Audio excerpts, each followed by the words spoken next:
What's going on, everyone? Today is a special one. I'm combining every episode from my free-to-play series in one complete movie. Everything I've learned, everything that works, and everything you need to know to compete and climb without spending a dime. This isn't just highlights. I'm breaking down how to survive longer, deal smart damage, read the battlefield, and make champion-level decisions as a free-to-play player, from early game all the way to the final minutes. And hey, even if you don't watch the whole thing start to finish, leaving it on in the background while you're doing homework or chilling really helps support the channel more than you know. So kick back, grab a snack, maybe take a few mental notes, and enjoy the free-to-play movie. Hello everyone, welcome to my 100% free-to-play War Robots account. And before we go any further, yes, actually free-to-play. No hidden spending, no just one offer, no shortcuts. I've been playing War Robots on and off since the day it came out. I was here when the first Dash robots were released, when the Orkin Pinata Griffin was peak meta, and when jumping into battle didn't require 3 abilities: stealth, flight, and a prayer. And if you know,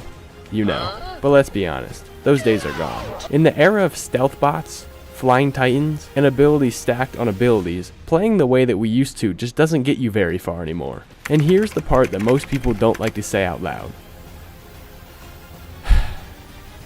War Robots has become more and more pay to win over the years. I mean, there are literal tasks in the game that don't even hide it. They just straight up ask you to spend money. No skill check, no challenge. They just ask you to open your wallet. And yeah, that makes the game way harder to enjoy if you're not swiping your card. But, and this is important, it is not impossible. I'm not here to sell you hope, and I'm definitely not here to tell you that free to play is easy.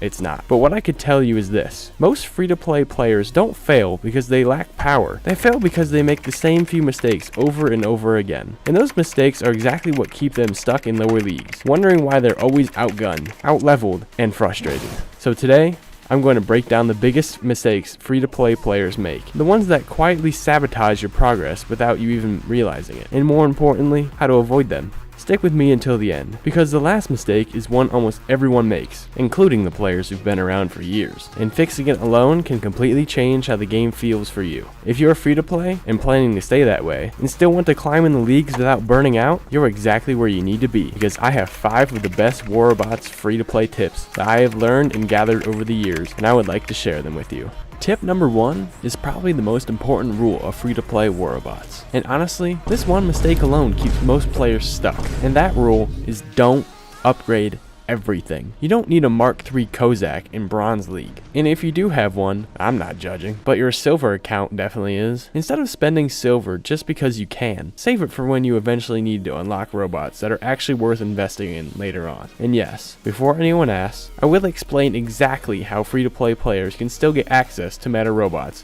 later in the video, so don't go anywhere. There's a saying a lot of the best free-to-play players live by: silver is more valuable than gold. And that might sound crazy at first, but it's true. With things like Memoriam for pilots and other newer systems, gold just doesn't go as far as it used to. Silver, on the other hand, is the bottleneck that decides whether you progress or stay stuck. So the takeaway here is simple: save your silver until you have a robot that it's actually worth putting it into. If you remember nothing else from this video, remember this rule. Moving on to tip number 2, and this one is everywhere in the lower leagues: switching your robots constantly. I see this all the time. Someone loses a few matches and immediately thinks this robot is trash, when in reality, they just don't know how it's supposed to be played yet. War Robot has a lot of different roles: beacon runners, tanks, support robots, and stealth bots, just to name a few. That's what makes this game fun. You can get creative, you can play different styles, you can run weird setups and still make them work. But creativity does not mean chaos. I'll go more in depth on robot roles in a future video, but for now,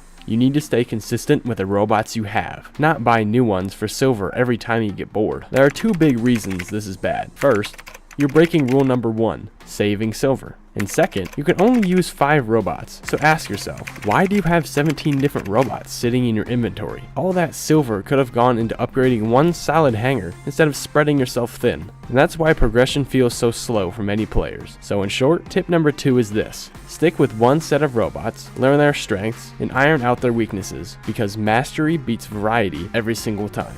Before I move on to tip number 3, if you're enjoying the video so far and want more free-to-play guides like this, make sure to hit that subscribe button so you don't miss future uploads. Now, tip number 3 is hidden in the bottom left corner of your screen: the leaderboards. This is one of the best ways for free-to-play players to grind solid rewards, if you do it correctly, that is. Now, I'll be honest, Some leaderboard events are basically paywalled. If progression requires spending money, just skip it. But the ones based on damage dealt and honor points, those are gold mines for free-to-play players. Even reaching the mid-tiers of these events can give you rewards that are extremely useful later in the game. Another pro tip here, save your data pads. Don't open them immediately.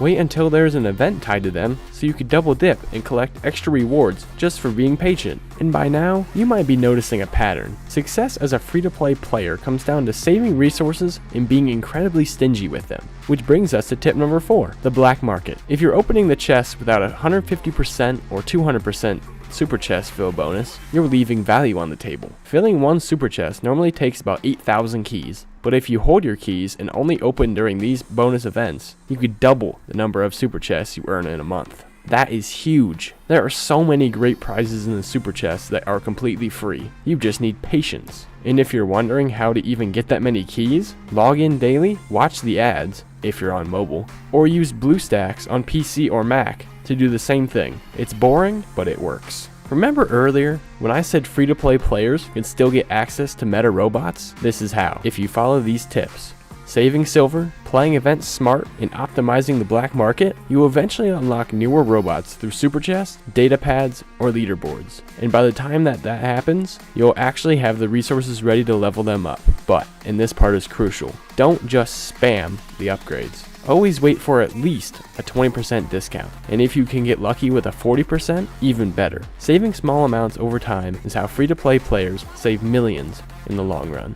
And for the final tip of the day, we have to talk about extermination mode. The amount of resources a new player can earn here is honestly ridiculous. I completely forgot it existed on this account, and once I remembered, I've been maxing out my rewards ever since. I recommend weapons that reload over time, and robots with healing abilities, like Nuo and Leo. This helps a ton, especially for objectives where you're required to take minimal damage. And even if you can't complete all 5 stages, the first 2 or 3 still give great rewards. With a little skill, even low-level robots and weapons could get surprisingly far in extermination mode. And with that, those are the biggest tips that every free-to-play player should be using to avoid getting stuck, burnout, or feeling like this game is impossible without spending money. I want to be very clear about something before this video ends.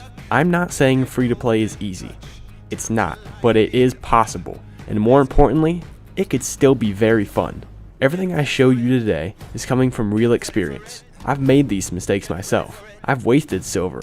I've chased robots I shouldn't have. And I've learned the hard way that you don't have to. If you made it this far in the video, I genuinely appreciate you. That tells me that you actually care about improving and understanding the game, not just chasing the next shiny thing. If this video helped you even a little bit, consider leaving a like. It really does help more free-to-play players find content like this. And if you want to follow along with this account as I continue building a competitive hangar 100% free to play, make sure you subscribe. I've got a lot more guides planned, covering robot roles, upgrade planning, event optimization, and how to compete without swiping a card. Also, let me know down in the comments, what league are you in right now? And what's been the hardest part of playing free-to-play so far? I read every comment, and I want this channel to be a place where free-to-play players actually help each other out. Thank you all so much for watching, for supporting the video, and for being part of the free-to-play community. I'll see you in the next one, and until then, save your silver. In the last video, I showed you how to save your resources as a free-to-play player and stretch them as far as possible. And if you're free-to-play, struggling with progression, feeling stuck in a rut, and starting to think, maybe I should just swipe the card once, you found the right video. Today, I'm going to break down my actual gameplay and show you how free-to-play players can still win games without maxed meta robots. And without spending money. I'll show you how free-to-play players gain access to some of the strongest robots completely free, and more importantly, how to get the absolute most value out of every robot you own, even if it's a not top-tier meta machine. Stick around till the end, because the final tip is what separates free-to-play players who win occasionally from the ones who win consistently. First things first, how do free-to-play players actually get access to strong robots? You can't just build these in the workshop anymore. Instead, you're going to find them through leaderboards, the the black market, and most commonly, data pads. If you're not optimizing your super chests, I highly recommend watching the previous video. I break down exactly how to get the most out of your keys because that system alone decides how fast your account grows. Once you finally unlock a robot that fits your playstyle, that's when all the saved silver starts to matter. You should already have silver saved from grinding events, keys, and data pads. And if you want to stretch your silver even further, you already know the rule. Never upgrade without a discount. 20% minimum, 40% if you could wait. This patience is what lets free-to-play players punch way above their weight later on. Once you have a solid robot, winning games isn't about raw power, it's about how you play. There are 4 main skills that let free-to-play players compete with stronger opponents, and I'm going to break each one down in a way that's easy to apply immediately. The single most important part of war robots is positioning. Bad positioning can turn a meta robot into scrap metal. Good positioning can turn an average robot into an absolute menace. Positioning is how robots with less firepower than sword units or tests can still put up a fight. I'll be using my Raven here, not the best robot in the game, or the best in my hangar, but one with great mobility and decent damage. With a pilot that gives stealth during jump, I can stall opponents, waste their abilities, survive invincibility windows, and escape using the double jump ability. And if you want even more mobility, you can run a jump unit instead of a healing module. I can grab this kill here real quick, and watch this complete outplay. I know that the Ophion robot has quantum radar in its ability, so my jump doesn't do much, but this wall does. And then he's trapped, with no escape, and we could just finish off the job.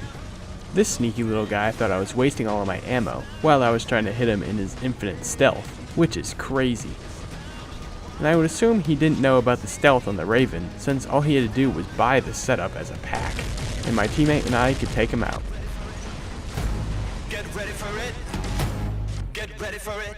This is it. One technique that helps a lot is pre-firing. This is when you bait an enemy around a corner, aim slightly ahead of them, and fire before they appear. They walk straight into your shots while you take almost no damage. And if things get bad, you don't fight to the death, you create space. This leads perfectly into the next skill, knowing when to disengage. Right now, this is a fair 1v1. Equal health, equal opportunity. But the moment another enemy jumps in, it becomes a 2v1. And at that point, staying is no longer brave, it's throwing. Because my robot has strong mobility, I can retreat, reposition, and force them to either back off or chase me straight into my teammates. Either way, the advantage shifts back to us. Free-to-play players survive by choosing their fights, not by taking every one. Next up, and this is huge for domination in Beacon Rush, beacon control. The goal is simple. Drain the enemy's beacon bar before yours runs out, or before your team loses all its robots. To stay ahead, you want to control at least 3 beacons at all times. But beacon control isn't just about aggression, it's also about survival. Every unnecessary death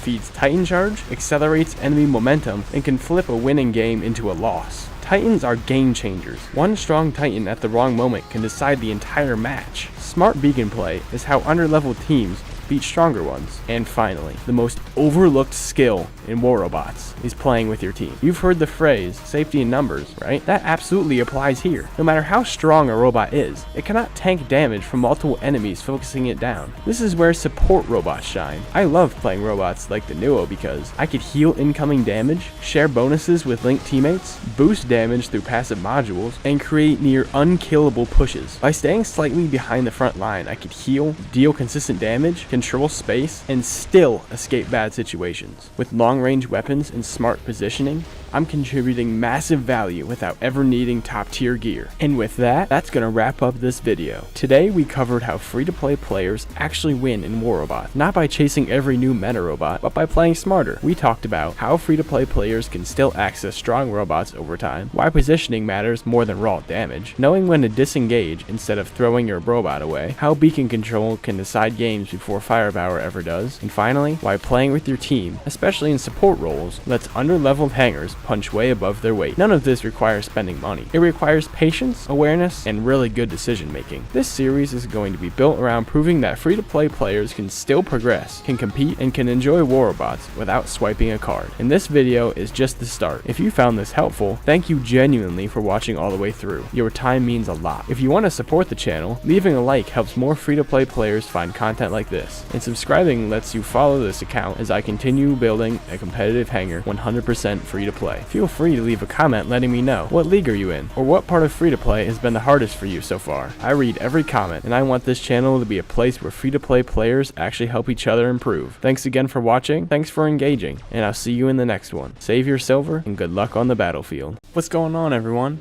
Welcome back to the channel. Today's video is going to be a full hanger review on my 100% free-to-play Warabots account.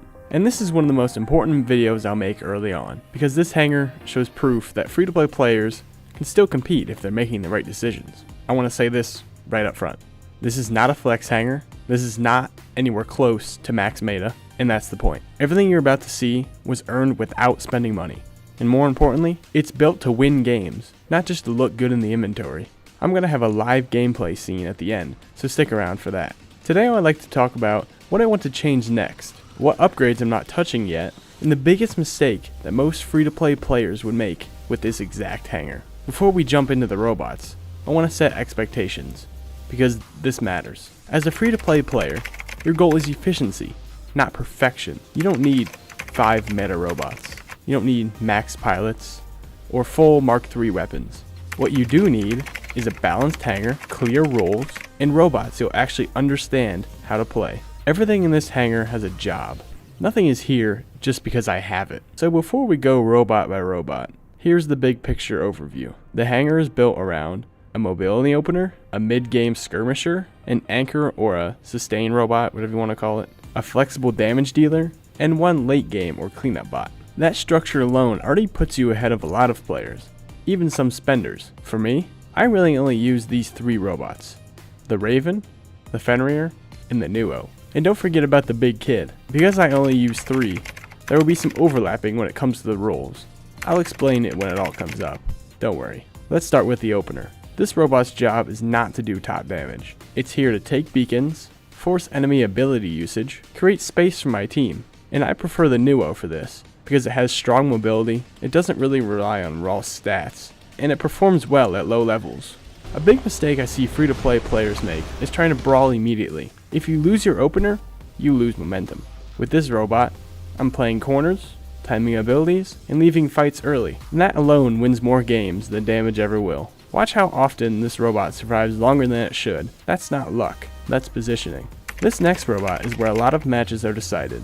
This is my mid-game pressure bot. It's strong enough for fight, but not something I'll throw away. For the most part, this ends up being the Nuo as well. If I don't make any dumb decisions, it'll usually last me most of the way through the game. If not, the Fenrir is perfect for this, because it gives me consistent damage, reliable range, and no dependencies on perfect timing, because I have a pretty good health basis. Free-to-play players should prioritize consistency over bursts. Bursts looks cool, but consistency wins long matches. I also want to point something out important. These weapons are not maxed. I'd rather have level 9 to 10 weapons on a robot I fully understand than level 12 weapons I can't position properly. This robot is the backbone of the hanger. When things start to go wrong, this is what I drop. It's to hold ground, absorb pressure, and give my team time to respawn and regroup. For me, because my kit is not very highly leveled, and my Nuo usually lasts pretty long, it's usually either the Nuo or the kid. At this point in the match, this is where a lot of free-to-play players panic and misplay. You don't need to push, you just need to exist and hold beacons. By staying alive, forcing reloads, and denying space, you're doing more than chasing kills ever could. This robot alone has flipped more losing matches than any meta bot I've ever owned. This is my favorite robot in the hanger. Again, the Nuo. Not because it does the most damage, but because it multiplies my team's value.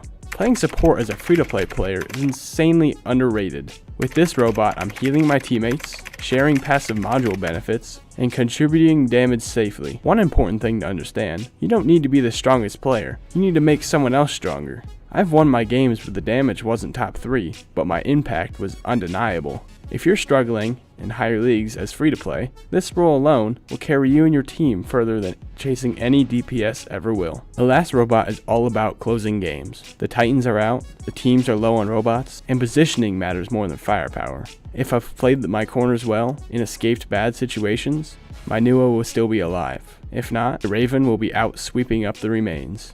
This is because this robot is here to punish overextensions, clean weakened enemies, and protect beacons late game. With the double jump ability, I'm able to get from point A to point B extremely quick. Notice something really important. I don't rely on this robot early usually.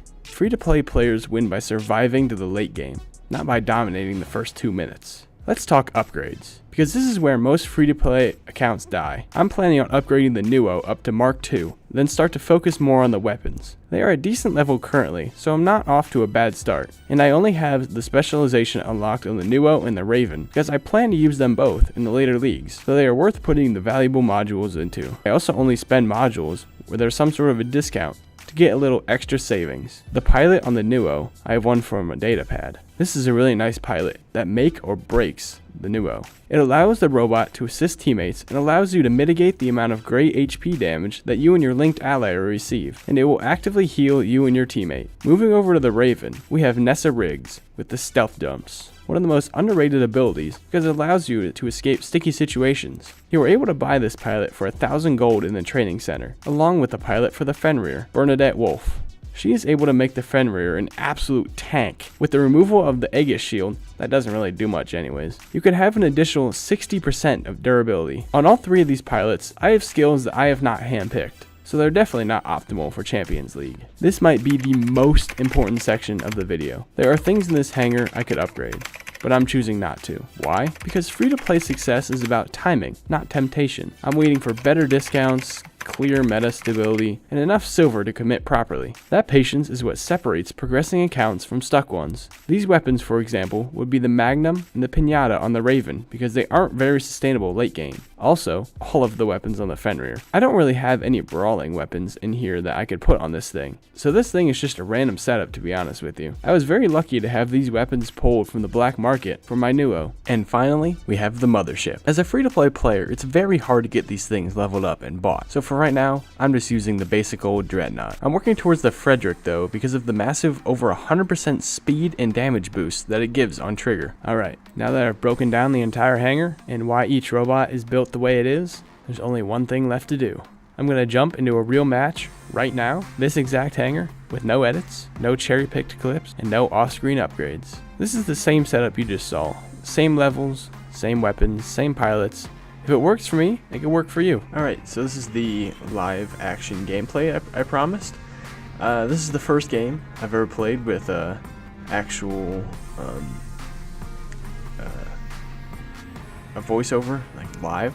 So stay with me and let's hope for a good game. Here we go. Alright, let's see what map. Moon. Not a big fan. It's one of those OG maps. I try and always link to a teammate that is gonna stay alive and be a brawler, so I think I'm gonna choose this Ocean for this game. And of course I want to hope that he's gonna go around with me. I try and avoid linking to things like the sword units, just try and trigger his ability when he's all the way back there. Come on. I try and not link to sword units because usually they'll dash out of my ability range and I can't really do much to help them. So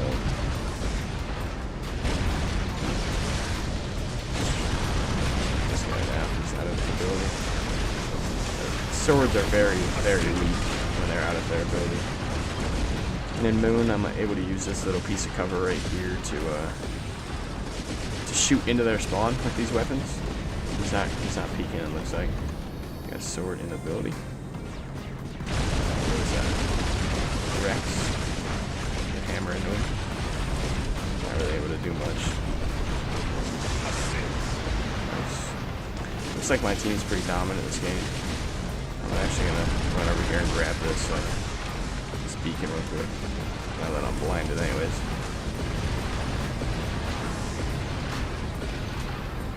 Don't know what that is. We got Sarah. Once he starts to fall, I'll shoot him. There we go. Should be able to do great damage to him. Alright. See, like I said, it's all about timing. Let's get this Milo out here. Just got no. Oh, you're dead, dude. Sorry, there's no way. Might have to play another match. This one might end too soon. Ares, it looks like. Oh no, Hassus. He's no longer immune. Let's wipe him off the map real quick. Yeah, a Seraph on me. I don't like that. Hassus probably has his ability back. Let's get this guy. Too many robots. I don't remember what that one's called. Not the Hawk.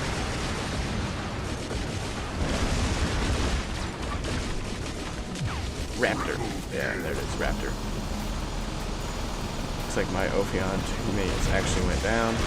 We get the Seraph in his ability probably while I land. Yeah. See on the left side over there, all of my damage boosters. That just has to do with the how much damage I'm doing, and pretty much the more damage you do, the more damage you do. How do these guys already have Titans? It's crazy. It's back at 400, so I can shoot over this cover. Pretty much giving him this beacon, but I'm going to be able to kill him in the long run, because he can't even, their team can't even see me, so. Alright. Should be able to bypass this guy's shields. Maybe not. If he jumps, maybe not. Alright, so we absolutely dominated that game.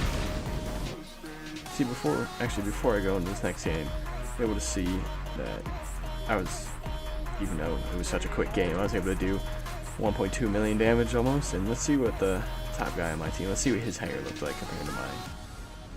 So yeah, look at that. I mean, these are not the max meta, but this is the guy I was actually linked to, so that's probably why. But he's got pretty strong hanger here compared to my one robot that I use. That just goes to show that if you can master one robot, you could be anyone, even someone with something like this. Alright, jumping into the second match here. That first one was kind of just a complete abomination. I want to get a little bit more in the weeds in this next match. So let's jump right into it. Alright, power plant. It's one of the good old maps. Who do we want this game? Oh, looks like we just got 3 of us. Oh, this guy over here already. Alright, that guy's not too strong. I don't even know what that is. It's probably strong. Pick up this beacon, and we could actually shoot over the power plant part. That's just a Skyrim, so I'm not really gonna be able to do much to him. Probably either a Typhon or a Mars.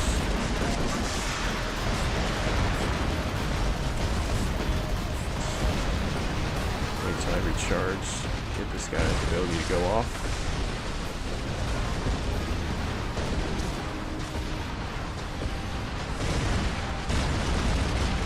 Hammer into that Skyros.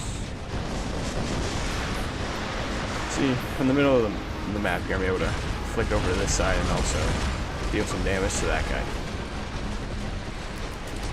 Waiting for that guy to fire. There it is. They're pretty weak, so I should be able to. There we go. He's going down. Got another one. Gotta watch out for. I'm gonna use this power plant part to actually protect myself. Yep, there we go. He instantly had to go into his ability. Trigger his ability. I don't like it when it just drops me to the ground like this. Like, I'm still in flight, I still have the same ability, but I don't have the height that I want. You know? If anyone knows why that happens, let me know. I'm gonna link to that guy once I come back. Go down. Let's try and get this Ophion when he drops. Looks like he's behind cover. A few shots hit him. This guy's low. Sword here. Trigger his ability. Yep, there goes. Let's get behind cover. Got Mars in the back there. We know where that sword left from, so if he doesn't jump, yep, there he goes. See, and now I'm in the ground again. Why does that keep happening? Might be because I'm running into stuff. I don't know. Teammates aren't in danger, so that would be a good time to get my height back. With these 600-meter weapons, I could throw some shots over there as well. I don't think that guy was expecting that. Alright, let's help this teammate. Got Sandjock. Looks like a Nuo with a shield. Let's surprised he did not go down from that, but we can pop him once he goes out. There we go. Goes down. Skyros. It was a Skyros. We got Typhon. And we want to make sure this guy does not hit me with his ability, because I'm going to just be a sitting duck up here. He evaded my shots there. Well played by him. I'm going to try and get down and relink. That'll be a good time. I don't have any teammates. That's a Shenmue. Okay, there we go. It's blind. Let's get down. Throw some shots over there.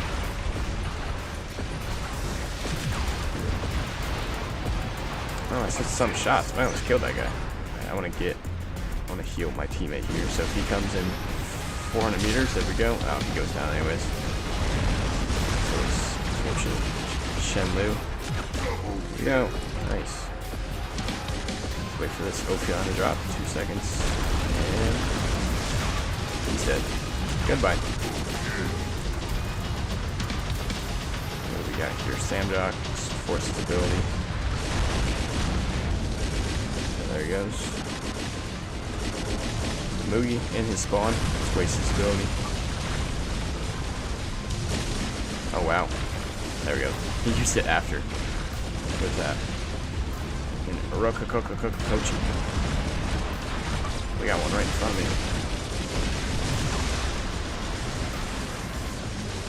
I think he's got those new weapons. Alright. I'm just getting thrown. He had those new weapons, I should say.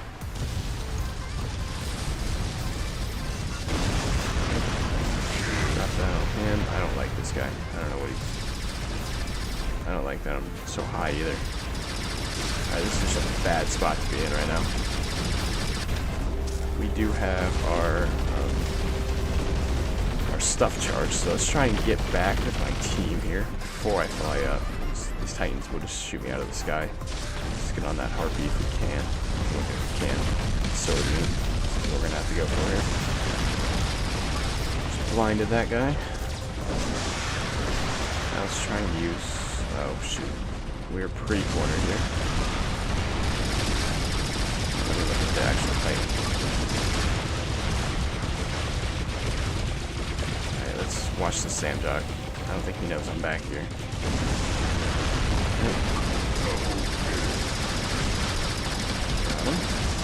You never want to be the center of fire. Let's help out my teammate over here. And I'm back on the ground for some reason.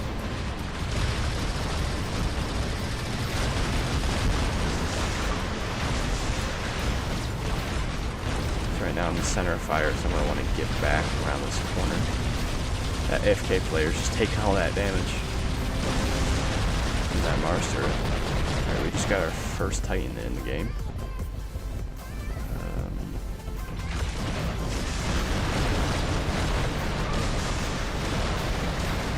I'm gonna actually get down here. Finish that guy off real quick. He goes down. Let's get on this Ao Ming. He has a ton of damage output. Stay away from that Rook. I grab some beacons. No, I am a little bit fragile here. I do have a few seconds of invincibility when I blind these guys. Okay, we don't have this beacon. Thought we were double capping. Apparently we were not. This guy's gonna go down. Let's see if we can snag it. Yeah. Alright, let's grab this beacon as well. Looks like another teammate's grabbing another beacon. I have to get down, unless he's gonna take me out. Let's drop our... who's it on there? Battleship. It looks like we're gonna end up coming out with a W on this one. And I stayed alive the entire game. Nice. I've got to have some good stats here. Let's see what we got. I'm gonna watch this video. Be right back. Alright. So that match we were able to do 2 million damage, 7 kills, 3 assists, so 10 kills if I would have got them all.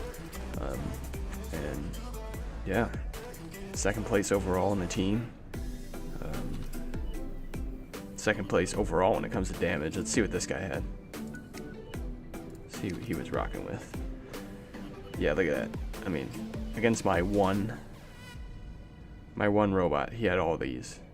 I'm pretty sure he was using his harpy, and I don't remember which one, but I'm pretty sure I saw harpy in there. That's a pretty strong hanger there.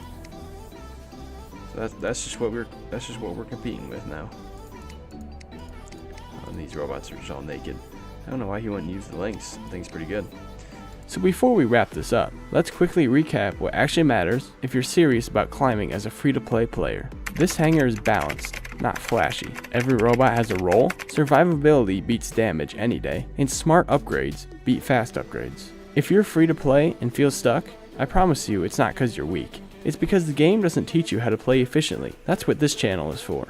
Thank you genuinely for watching all the way through. If this helped you, leaving a like helps other free-to-play players find it too. If you want to follow this hanger's progression, comment what robot you want me to review in detail next. Save your silver, and I'll see you in the next one. Hello everyone. So far in this series, we've done a lot of talking. We've broken down the philosophy of free-to-play, we've built a hanger from the ground up without swiping a credit card, and we've analyzed weapons, roles, strengths, and weaknesses. But today, none of that theory matters. You guys really enjoyed the live gameplay with commentary from the last episode, so I will try and do that more often. And actually, that's what this entire video consists of. I'll be taking some of my wins and some of my losses from the last few days and explaining everything I'm doing so that you can implement these tricks into your games. This is episode 4. Let's see if free-to-play can actually survive.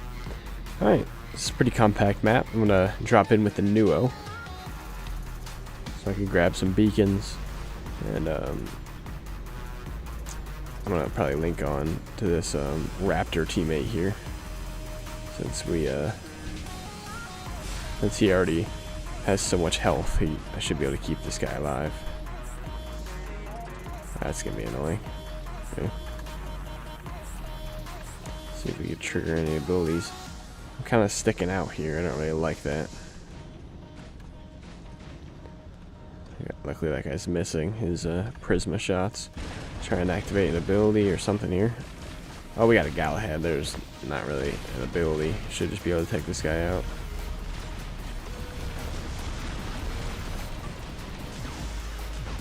There we go.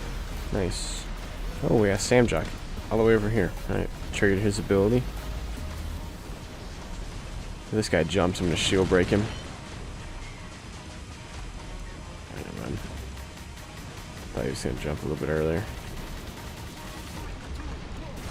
Try and activate his ability. Yep, there it goes. Let's see if we can activate that guy. He's all the way back in his spawn. Yep, he popped his. Shield breaking this guy. And he just got stopped in midair. That's weird. I keep forgetting that shield break shots only work if you shield break before you shoot. Oh, that's unlucky. Alright, we got him.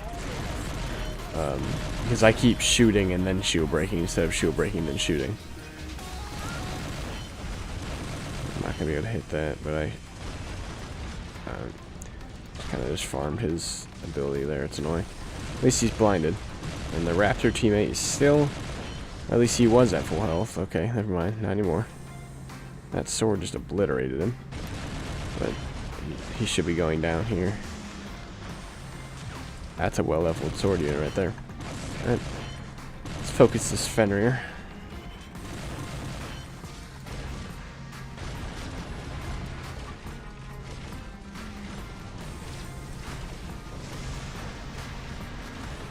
He has 350 range on that thing, so we just back up. Alright. Airstrike on that guy. That Teth. And I'm actually going to link to my Nuo teammate right here. Obviously landing in cover. Alright, it's an unlucky teleport, but luckily, because I was in cover, he wasn't able to do anything to me. Alright. Oh, I linked to that guy up there. It's alright. Team is pretty dominant in this game, but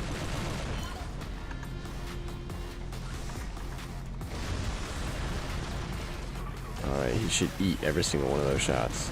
Yeah. In his ability. If he shoots me before he jumps, he's not going to be able to actually get to me, though. So we blind.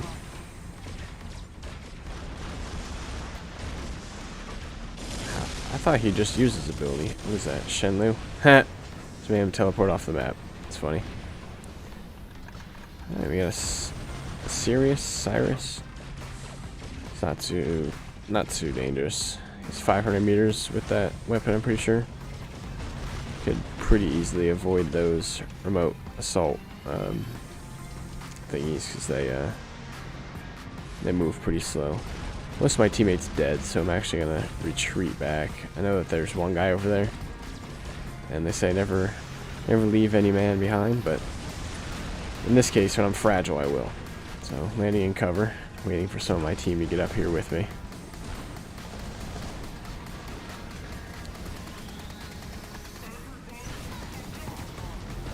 Oh, and the game's already over. Just like that. Alright. It's a pretty strong map here for the Nuo. Oh wow, this guy's gonna be powerful. Got a Lynx over here. Just try and trigger his ability early. I forgot. He could probably just dodge all those shots. Samdrock looks like he's blinded. I could actually hit this guy before he could hit me. Oh, maybe not. We good. That's all healable damage. I don't even know what that was. Looks like flux, maybe. We'll be able to blind him. Oh, and this guy just gave me some resistance. Nice. No damage on that guy. That's weird. Alright, let's try and use our cover over here.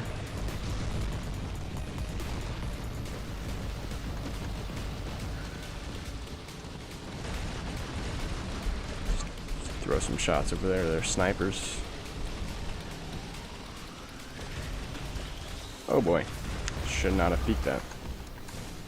But we do stay alive because we have that Leo helping us. With giving me 10 resistance points here. That's kind of a lot. Alright, nice. I get some additional height. This guy's just helping me charge up my boosters. I don't even know what robot it is. Is that Crisis maybe? Crises don't have that much health. Maybe a behemoth. He can't hit me. That Spectre can, but I think he only has 350 on those vortexes. Oh, it's a Baglador. He just teleported. Okay, he's peeking back out. Spectre's trying to get into range. He's now blinded.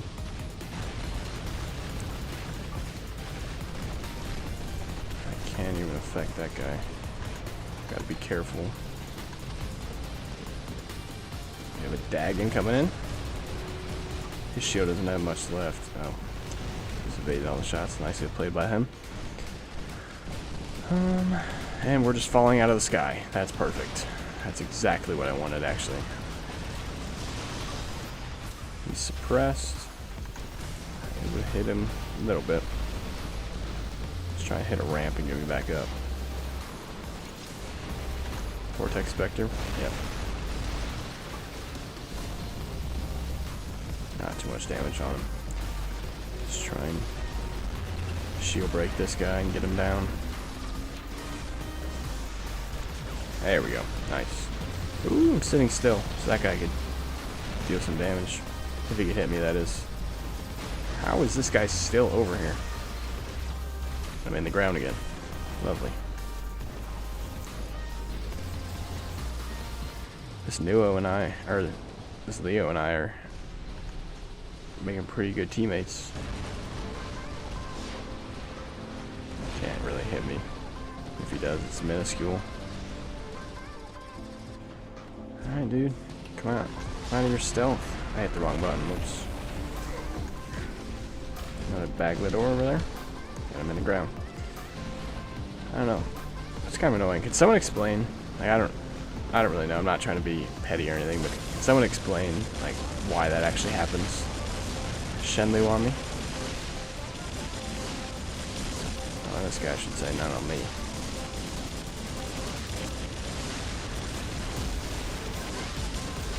It's this guy.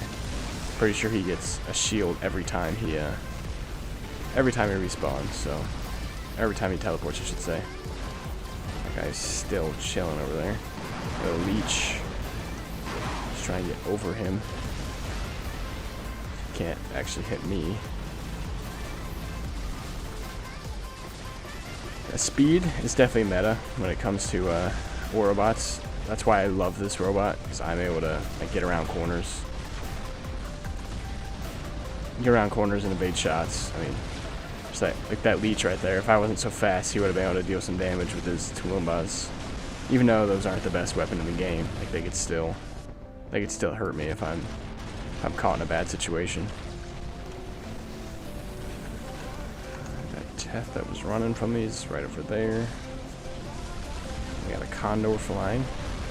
Let's try and get this guy on his escape. He's too fast. What is that? Oh, got a Titan right there. I didn't even know.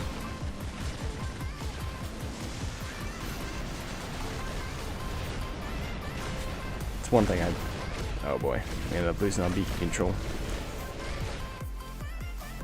See, my teammate and I kind of held off that entire side, so I don't really know what the rest of my team was doing.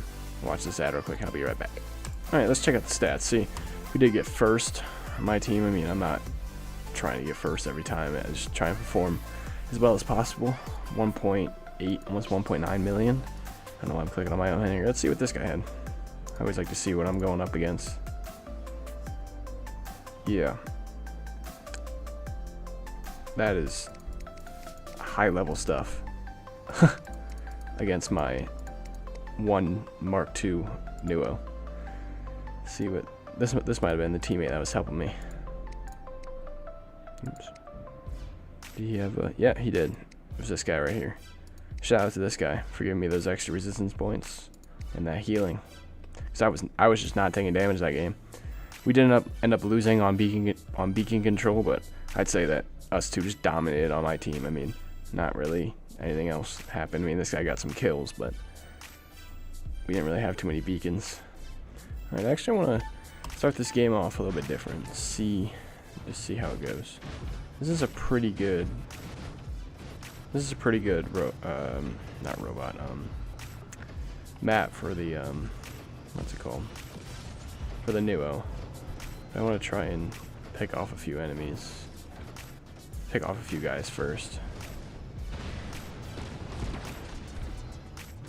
Alright, so we have a lot of junk over here I don't like.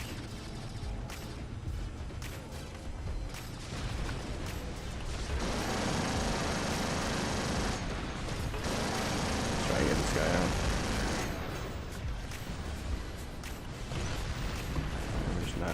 We're probably not going to deal any damage to that guy though. He's right here. We should probably back up a little bit. I kind of like this is level 1. There's decent mobility on this thing.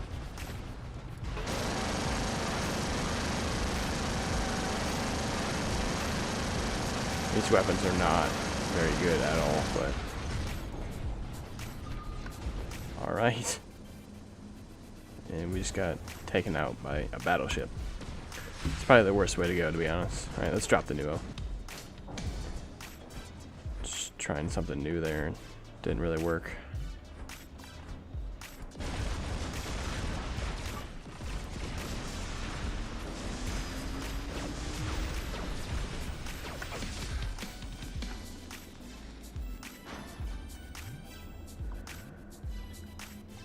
Titan over there. It's blind. I can get behind this wall in the meantime. What is that? Kaji? Skyros? Can't tell. I'm in the ground though. That's all I know.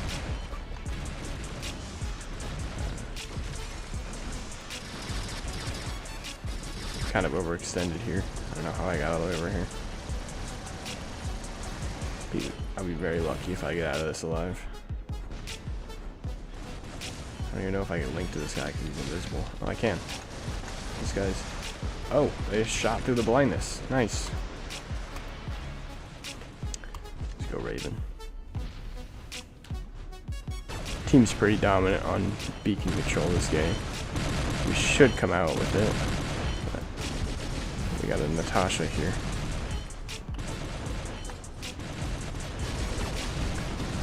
Just jump to give myself some extra damage and prevent myself from getting hit at all. A Mender. Airstrike on him. Just popped his ability. We're actually able to peek into these guys' spawn here. I want to keep at least one jump to get away, just like that. In case a Kaji pops out of nowhere. Got a Spectre. Holding this angle right here, I should be able to deal some damage and just be annoying. So there's a lot of cover I could just dodge behind just like that.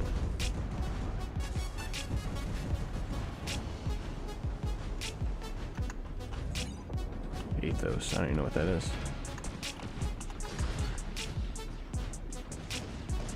That thing. Oh, that's a kid, no.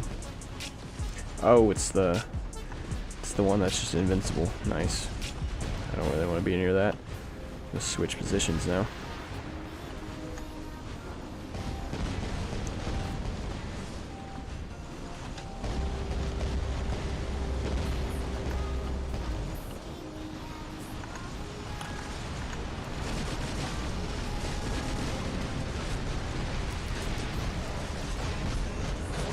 That's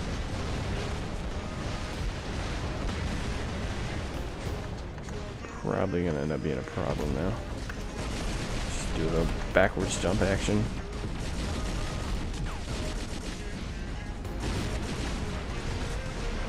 These weapons deal decent damage at level 1. I know I'm running attack boosters and stuff, but check out this Titan. Don't need him lurking around. Another thing when you're playing Raven or like jumping or flying robots is you always want to land in safety, because if not, you're just kind of wasting your entire ability. Alright, we absolutely dominated that team.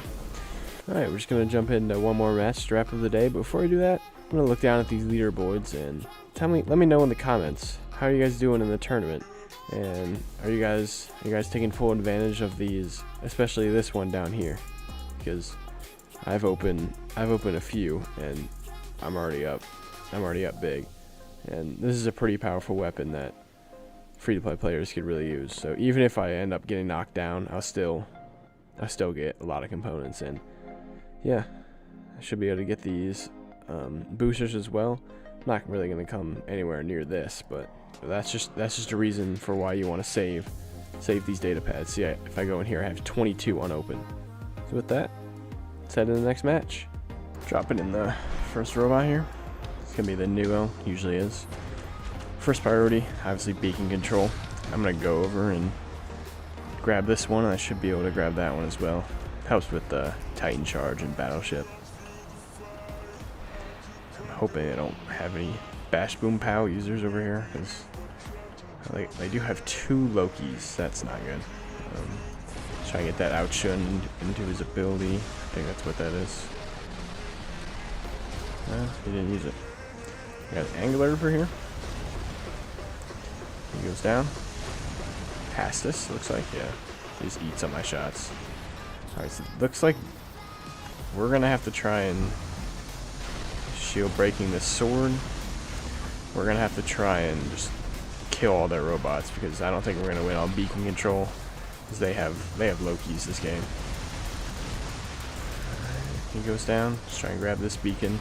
Hopefully teammate will grab that one. Alright. Let's get that guy out of here. Watch my back. There we go. He goes down. That Hastus is pissing me off. We're gonna grab this beacon. I don't even know what's shooting me. Alright. I love when that happens. Is this guy just always an ability? He's in ability again. Jeez, finally. Let's try and reload to get this sword unit down once he decides to teleport back. There he goes. Oh. Alright, we are getting obliterated. Let's get some fast movers out there. I don't know why it's auto firing. Alright, let's get out there. I usually don't like to dash into battles like this or jump, because now I don't really have an escape plan, but I guess I could just use this cover right here. I wanted that beacon because this one's so exposed, but let's try and get this guy here. It's pretty fragile. He goes down. Got another one. Of course, it's not optimal because I'm standing in the lava. Don't even know what's hitting me. Okay, that's crazy. Hits that guy again. Alright, let's get our Titan in there. See if we can mix things up, but looks like we're just getting absolutely obliterated this game.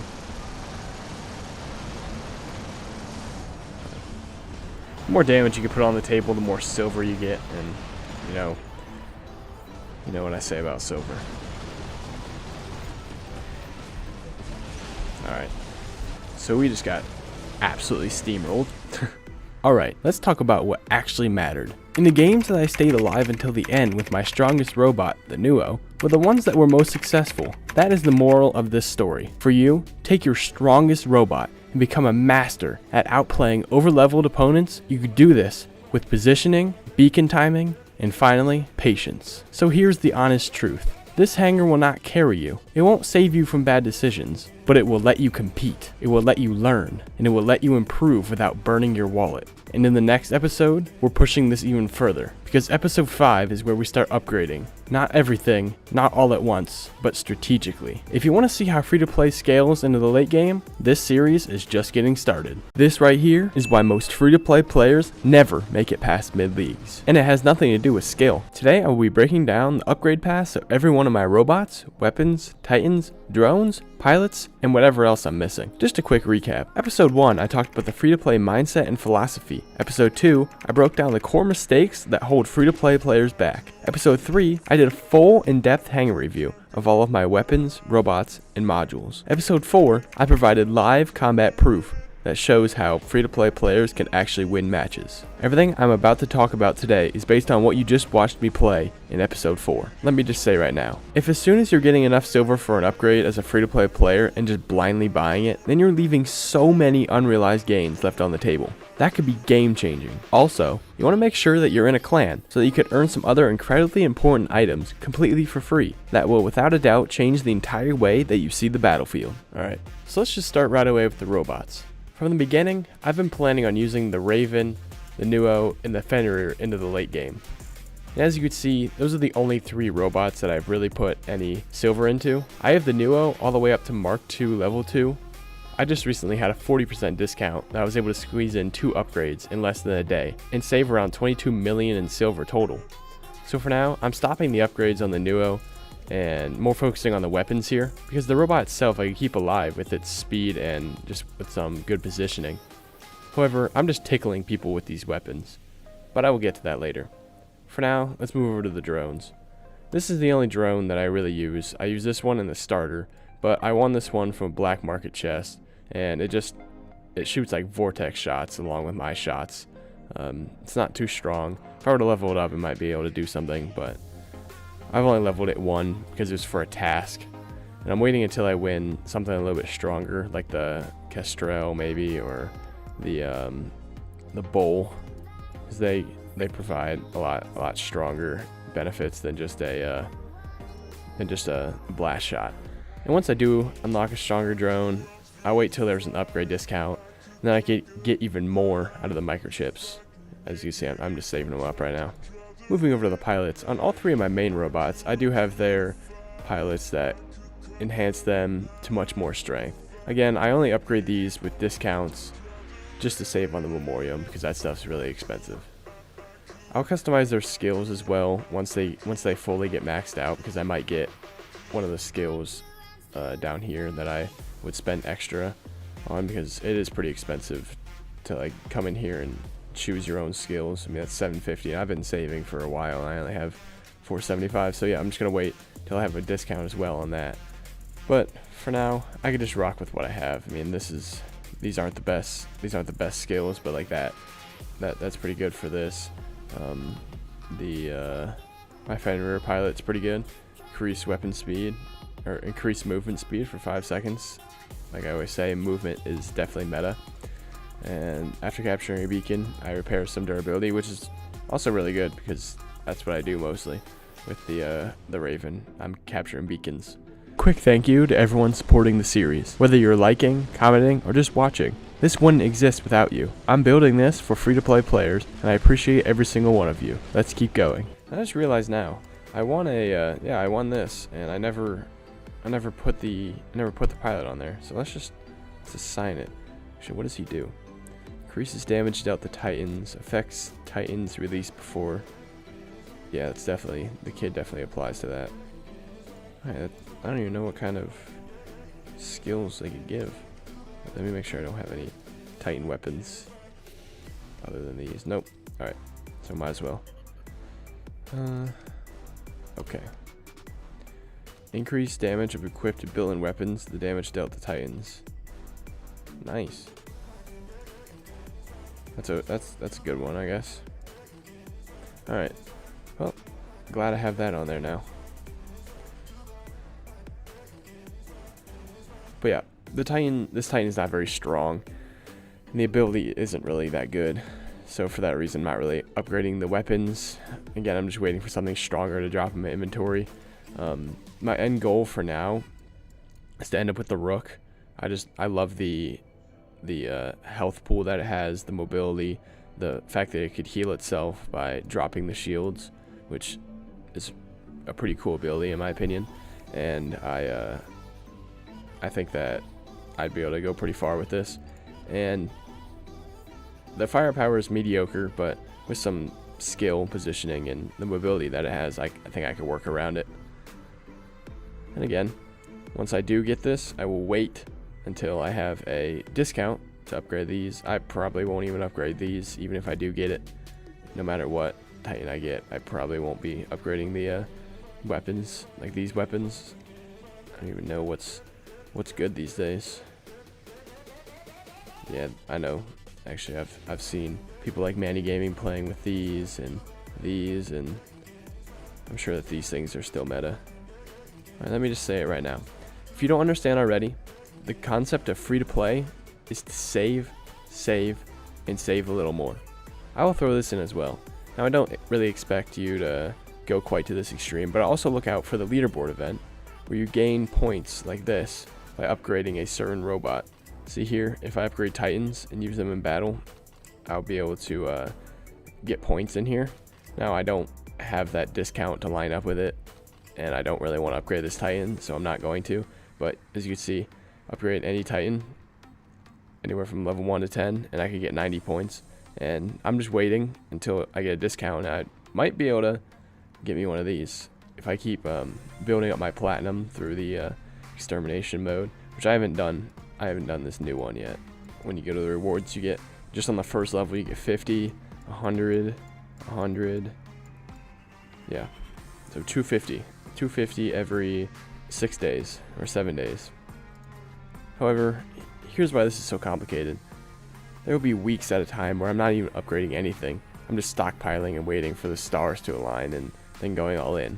Hopefully I get a ton of rewards from it. But yeah, for right now I'm just waiting. This is just the basic one, but I'm getting my daily thorium if I go to these things. I haven't done it for today yet.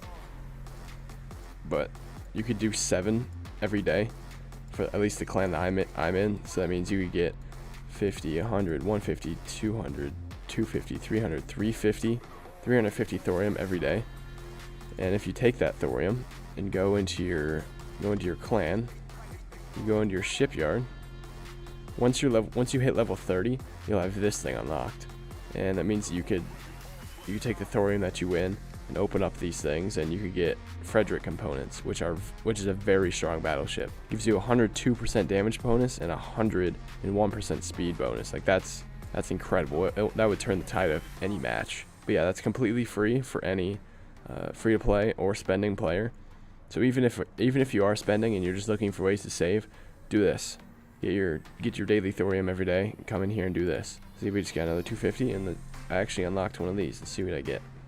Bifrost. That's also a pretty strong mothership. If I actually go in here, I want to see how close I am to getting that Frederick. Yeah, I have almost 8,000 components, so I should be able to get it today or tomorrow, just because I was keeping up with my daily thorium.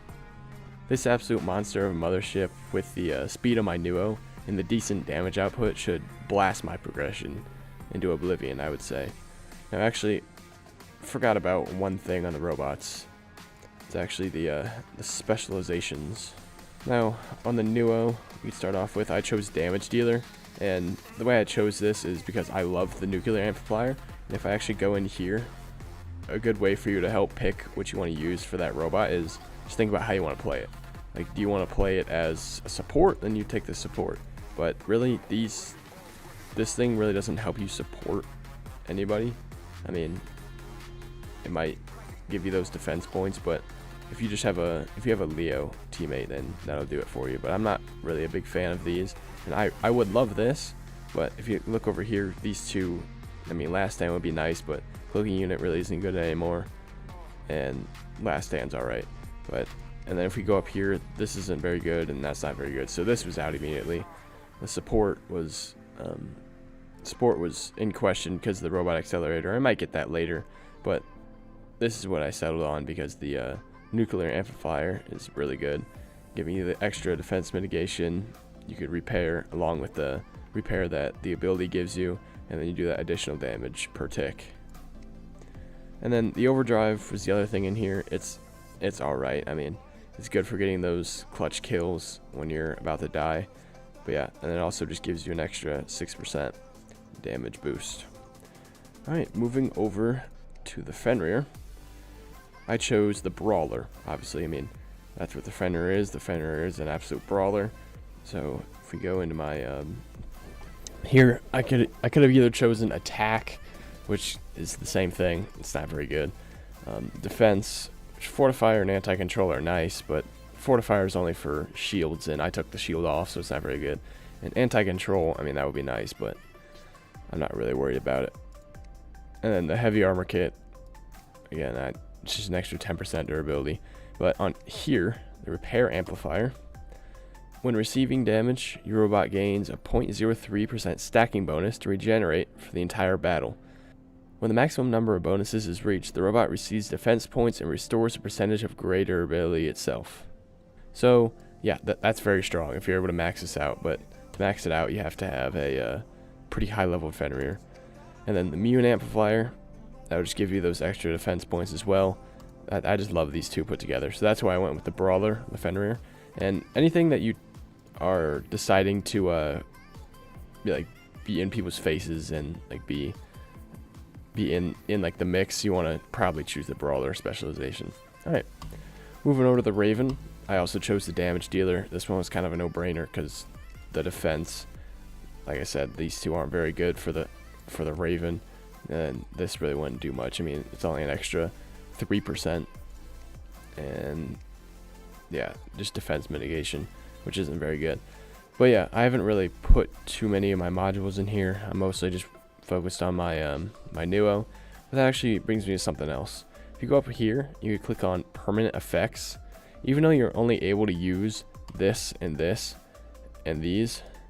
if you actually go into here and buy like different things, you won't be able to use like the specializations that it gives you, but you could go into here. If you buy 14 like levels, you could have these permanent effects for the entire battle.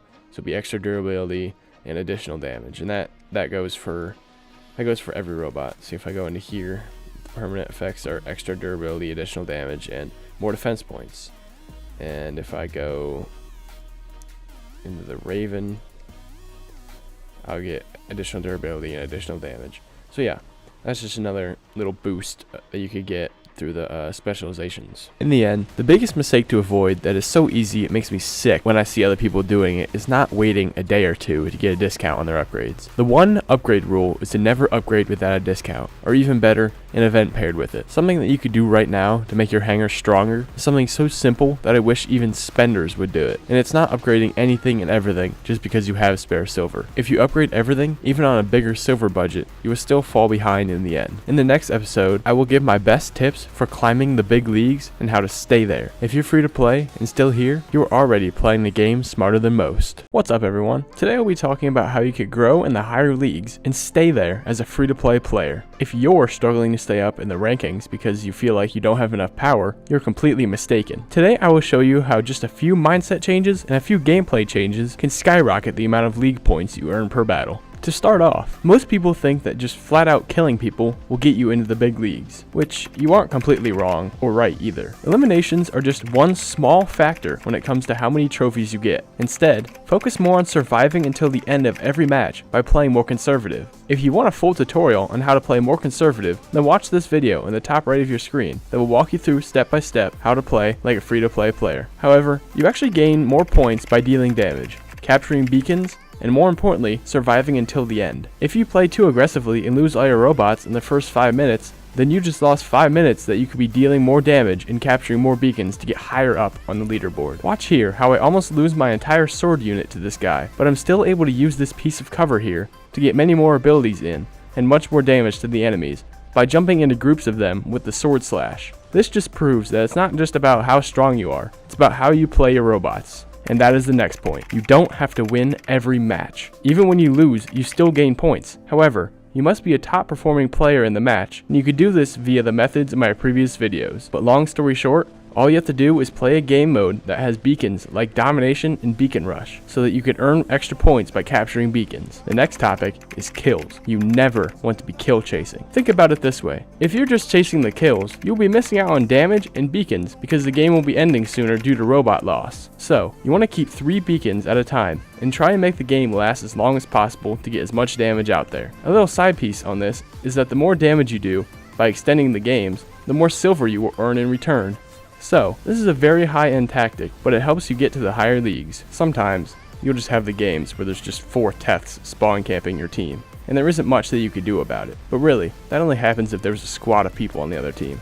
And at that point, you don't just give up. Like I said earlier, even if you lose, if you're top 2 or 3 on your team, then you will still have a very high chance of earning a small amount of points. In the end, you could still lose matches and move up in the league if you have outstanding stats by dealing damage and helping out your team. This is how free-to-play players beat stronger accounts long term. Moving over to the next topic, how you approach each game matters. If you're trying to get out there as a free-to-play player and hard carry every match with 10 million damage and 15 plus kills, then you're doing it wrong. Here's the reason. It's not possible unless you're playing the tutorial bots for a free-to-play player to do that much. And it's because you're at a huge disadvantage because you have to earn everything that you have in your hangar, and you must play with more skill than just bum rushing in and killing everything in your crosshairs. Also, you want to get more value out of every robot you play. You don't just want to always trade kills with the other team because that gets you nowhere. You want to try and get a lot of damage down, beacons captured, and maybe a few kills and assists to help your team. The more that you could do to help your team, the more points you will earn per battle. The main way that you could place high on the leaderboard and in turn gain lots of points is dealing damage. Most people don't know this, but when you play a healing robot, you genuinely get more damage dealt in the end. This is because the damage healed to yourself and your team actually counts toward damage done in the stats. This is because there isn't a stat that tells you how much damage you have healed. So, if you have a healing robot like the Nuo, Leo, Mender, or the Khepri, use them as much as you can to get more and more league points per battle than before. Branching off the damage topic and moving more towards what robots you're using, if you use said healing robots, then you'll probably end up needing some longer range weapons. For example, the Leo and Nuo don't have too much health. That's why I use the Hurricane class weapons, so I can still deal damage and confuse enemies from far away without the risk of getting quick dropped. However, if you're using the Mender or the Khepri, they both have a little bit more health in their abilities. So, if you're using the Nuo or Leo, try and stay back behind your team and let them take the damage so you could just heal them up, and you could throw shots over walls while staying completely safe from fire.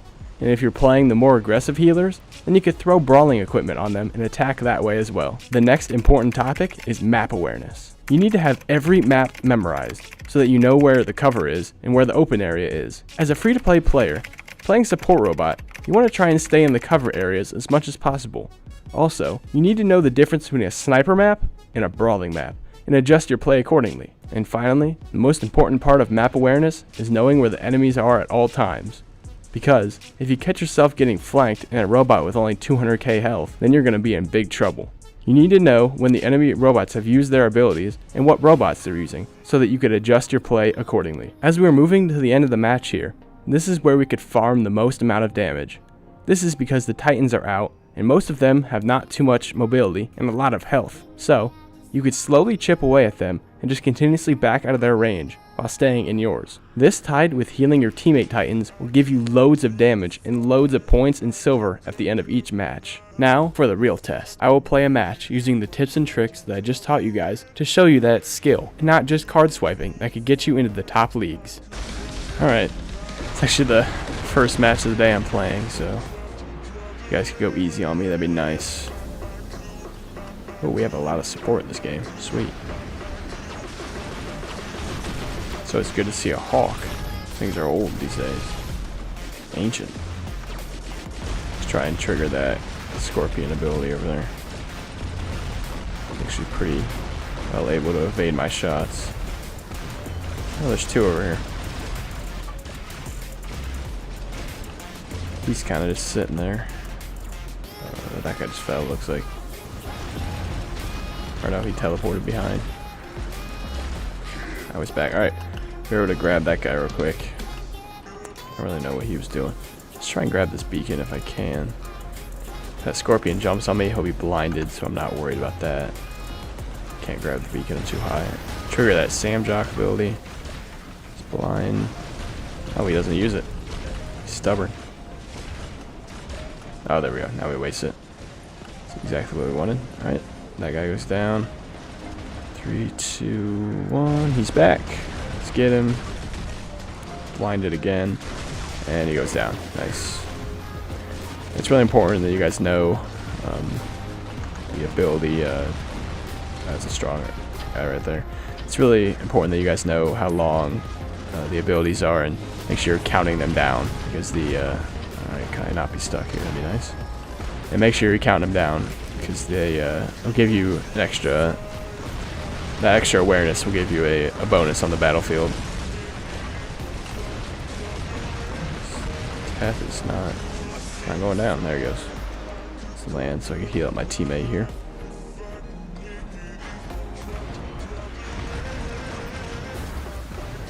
Looks like he's almost running the same thing I am. Oh, he goes down anyways. Wasn't able to get him in time. Shield breaking this guy. Got him.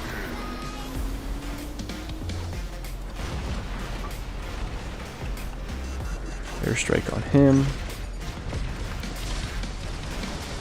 Helping out my teammate here. He's gonna go down. Nice.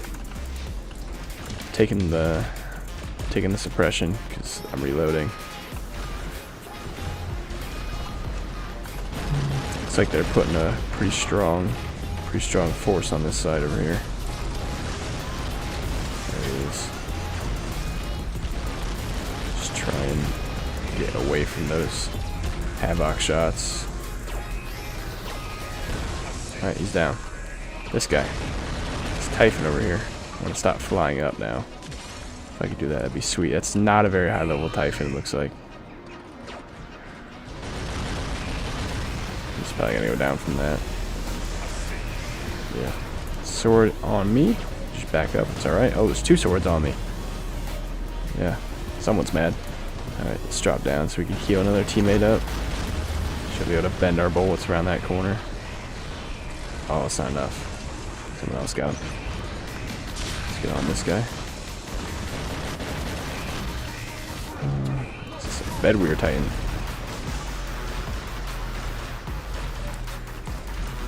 I can shoot over that shield though.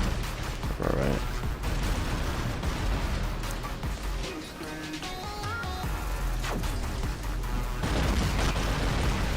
Let's try and get this guy out of here. Another Teth. Who's surprised?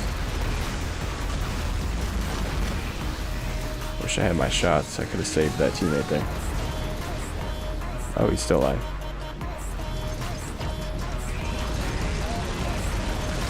They are up pretty high on beacon control. That guy's going down. Shield breaking this guy. Alright, none of the shots hit him. That's crazy. Alright. Let's see if we can get this guy. No. I thought his hitbox was going to be a little bit over that, but it's alright. We got the Ophion here. Ooh. Let's go on that guy. We just got hit by an airstrike. We got ultimate destroyer over there. Shield break on him. I think he's got some health. I did lose my heavy weapon with 40,000 health left. I don't know how that's possible. There we go. He goes down. Staying back here, the swords really can't do much to me.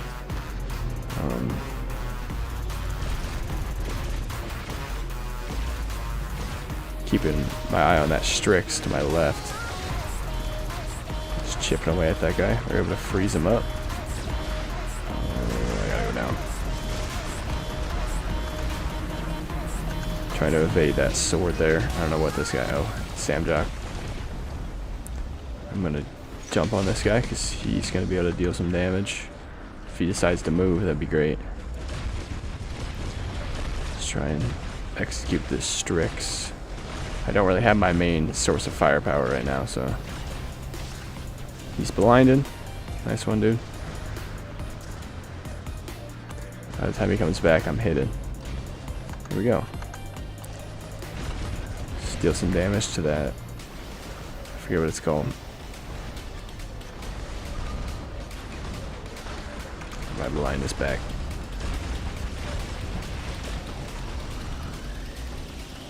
I remember I saw a video the other day of when these things first came out. They had 1100 range. Just thinking about having that right now would be insane. We should be able to hurt this guy when he comes back. There we go. That's with 2 weapons, so you're still a big help here. Still have my blindness, so I'm not gonna. I'll get down just to heal up a teammate.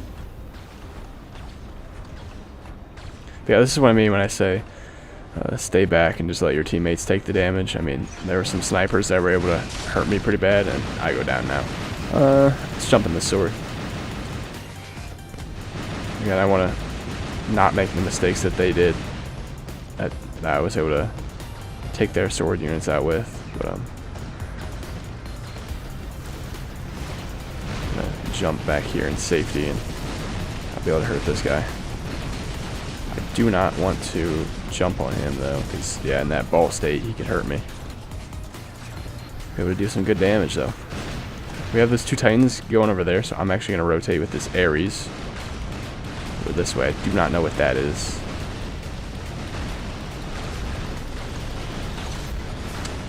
Well, let's try and hurt this luchador.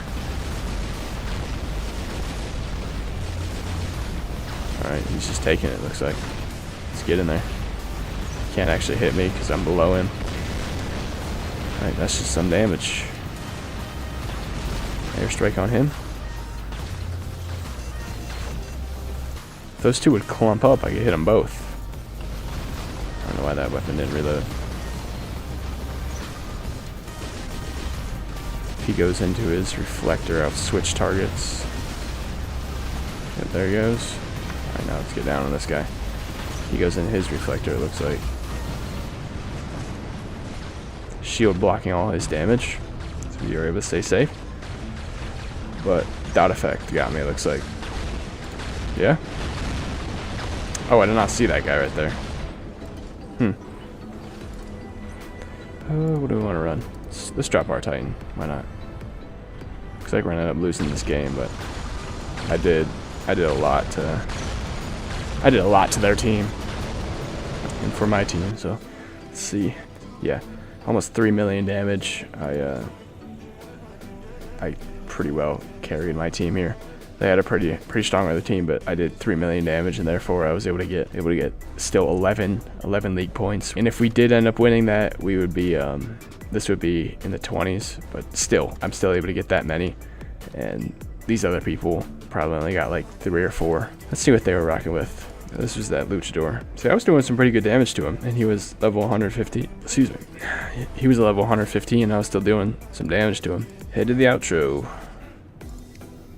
Putting all these things together will help you rank up in the leagues as a free-to-play player and help prevent you from burnout. Thank you so much for watching and sticking around to the end. It really means a lot to me. Drop a like if you enjoyed the video to show me that you want more content like this, and subscribe so you never miss another upload. In the next episode, I'll be talking about why it's so important that you don't die early and how you can continuously last until the end of the game. If you keep dying early, then you're just throwing points and silver out the window. Today, I'll be showcasing why it's so important that you survive until the end of every game, and the best ways that you could go about doing that. I'll go over why early deaths result in a lower win rate, lower honor points, and very little league progression. In this first match today, I'm doing what you shouldn't do. Overextending my team, making me a sitting duck, and getting all of my robots destroyed very quickly. And in the end, you could see that the results are bad because I didn't do much for my team in terms of damage dealt, kills, and beacons. However, in the second match, I show you how I should play, and how much different the payoff is if you play smart and help your team where it needs most. You can only do this, however, if you're still alive at that point. This means that you need to be playing safer using the methods like pre-firing and fast mobility robots that get you out of bad situations. Today is the first day that I'm playing with the Frederick battleship. Later, I will show you how you could get it completely for free just by playing the game. For now, let's jump into the first match and run through the thought process of everything and what I'm doing wrong so that you don't make the same mistakes. Alrighty, starting off with the Nuo, like always.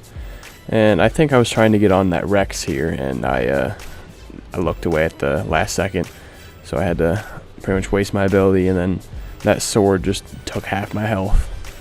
That was the first mistake. That's pretty avoidable just by taking my time and making sure I was linked onto the person I wanted, but then I was trying to shoot this Skyros because it's so fast I can't really do much. And then that Teth is just on us, and another sword, but that Teth ends up teleporting away, so it's not really it's not really that big of a deal.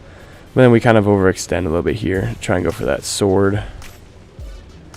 I think I want this beacon, but I'm too high, and I can't go down now because I need my mobility, and there's just too many people shooting at me. I should have dropped, but there was another sword actually, so I think I'm doing the right thing for now. But I could be using that cover to my left. Okay, now I'm dropping to try and grab the beacon, firing at nothing. Yeah, we do get the beacon, that's good. Linking on to this Demoner teammate. We got 2 healers. And now I want that center beacon evading all those dune shots. I do lose my legs somehow with 40,000 health. We got another sword coming in. I think I rotate middle, and I think this is where it all goes downhill for this robot. I'm chasing. Maybe in a second. Yeah, I'm moving up with this Curie under me, it looks like. But yeah, I start chasing. I want to get that Bash Boom player out because they really annoying. I go in his shield actually, and then yeah, I go for this guy, and I end up getting taken out. Alright, then I go for the Fenrir because I want to keep my sword for the end of the match so I can do really good damage to Titans. So I want to run this Fenrir. I'm trying to make a video of an anti-sword unit, and I think I want to use this thing. So in the future I'm going to be leveling this thing up with discounts, obviously, to try and get more health so that I can actually tank their abilities, because these Yeming weapons, I want to say they're called, with only 100 meters range and they don't miss, they're really effective at hitting swords. Here I'm just using this little piece of cover to try and waste this guy's ability, and I'm pretty sure it ends up working. Yep, and he teleports back. I really want this beacon here. Most of the people are distracted on the other side, but I get pretty unlucky and everyone kind of just spawns in and all my teammates just disappear. It feels like all at the same time. These all have sword units, and they're all just teleporting back. I could just tank this, hit the unstable conduit, and he goes down. But this is when I get into trouble, is that Teth teleports behind me. I can't use my Frederick or anything. I'm just dead. Alright, jumping in to the sword, because it's Titan time. Now this thing is incredibly powerful, even though I don't have optimal weapons. I mean, I have 4 different class weapons. They all shoot differently, and everything's different. This first ability is pretty much wasted. I don't really shoot anything. I just kind of... I'm just hovering there. I should have jumped onto that guy right there that I just looked at the very end, but I wasn't being very aware and I couldn't really see him. So yeah, my ability got wasted, but luckily I was back in cover. That's something very important. You always want to make sure you're putting your teleport beacon in cover. And so now that guy teleported back to the left, and I decided to jump right now, and my teleport beam was just left back there, so that's not good. But I am able to do some great damage to this Aether Titan. I teleport back, and this guy's in my face. Luckily, because no one was shooting him, he doesn't really do too much damage, and I could just counter walk. But that puts me right in front of this Teth right here. I could just walk to the other side, though. He wasn't really focusing on me. And this Rook Titan. This is why I wanted to keep this robot till the end of the match. I'm able to hurt this guy. So I drop his shields, and once my ability's about to run out, I dive in on him. And boom, he's just dead. Nothing he can do about it. That's the one thing that this robot's very good at. But because I had a really bad spawn again, I just got killed. I would have been able to probably take out the rest of their Titans with just that one robot if I had spawned back in this area. But with my kid, I want to try and get that beacon on the left side, and I end up, I think, pushing a little bit too far in, but we'll see. Alright, so yeah, I am pushing up to grab that beacon, and there's not really too many enemies left, so this match we did end up winning, but mostly the lesson here was just how I could have done so much more damage with my better robots. I mean, my Titan is still a Titan, but the sword unit, I could have taken out all of their Titans and gotten the damage and the silver from that, and my stats will show. But this is the end of this match here. Now, in this match, I'm going to be much smarter with my play. I will still make some mistakes, but I'll be able to capitalize on others mostly. Also, I will show you the side-by-side comparisons of the 2 different rewards that I gain from the matches and why it matters so much to stay alive till the end. Alright, we got the same map here. Looks like I'm starting out with the Fenrir. And I think I'm just gonna, for the most part, just occupy this center beacon. I mean, that's the job of this Fenrir, is to tank damage, and that's what I'm gonna be able to do for a lot of this match. I mostly stay in resistant mode and just use that little wall up to the left. I mean, sometimes I poke my head out and grab some kills, but with the Frederick battleship, I'm able to deal a ton of damage close range, and that Athos weapon, I'm able to heal myself a little bit. Now, I mentioned earlier how I want to make a video on an anti-sword unit, so if you guys have any suggestions on what heavy weapon I should use, or what weapons I should use in general on it, just let me know. I don't really have too many, but I'll actually go through and show you all the weapons that I have that I could possibly use for this setup after this game. But for right now, I'm just waiting. That sword is probably going to end up jumping on me, popping the unstable conduit for when he does. Here he comes, and I'm able to do a lot of damage if I could target him. Yep, and there's another one actually. See, I'm able to take like a decent amount of damage, and he's forced to back up. Now, I did lose half my robot, but I'm able to gain a lot of resistance points, and I'm just able to heal all that damage back pretty much. That guy goes down. I'm just reloading here. I think I push up to the right here because there is a Orochi that was just kind of bugging me. That guy scared me. I thought it was an enemy. I was just reloading all my weapons. But yeah, this Orochi here is just kind of annoying. But I'm just stalling. I don't know. I think these weapons could hit in stealth. I don't know 100%. I feel like whenever I would use a stealth robot, they could still hit me, but I don't think I was hitting him there. He's just staying out of my range. It's very good by him. I'm just trying to stay alive here. I want to end up getting the guy to my left because he's just AFK. So it'd just be a free kill. I'm just waiting to charge the Frederick battleship. And there it is. And then waiting for my reload, and I'll be able to melt the guy. Because that's just my heavy weapon that is out of ammo, actually. Shooting him right now. But the that Orochi is still alive. I got a Teth in the back there. And I still have 82,000, now 80,000 health in this late in the game. My legs did get taken from me with 50,000 health, but I'm able to use the healing amplifiers to heal me up a little bit. And like I said, the job of the Fenrir here, and the job of the tank, whatever tank you want to use, should be to just hold the middle, and that's what I'm doing. No one is moving through the middle. I'm stopping everyone so that they could, so that my team could move freely and help grab the 2 outside beacons. But right now we do only have 2 beacons, but I don't know if they have one of our beacons or if we're just not, or if we just don't have one of our homes. But I think I ended up going down here. I'm able to survive for a long time with all these resistance points. And the legendary pilot, I mean, I have 5,000 health, 10,000 health, and I'm still going to be able to deal some damage. That's why you never want to throw your robots away, like I always say. Yeah, it feels like this guy is just always in stealth.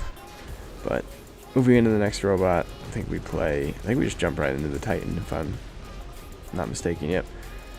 Just so that we could get it out early and just get more damage on the board. We have a Hawk. We have a Hawk here. We just want to take out real quick.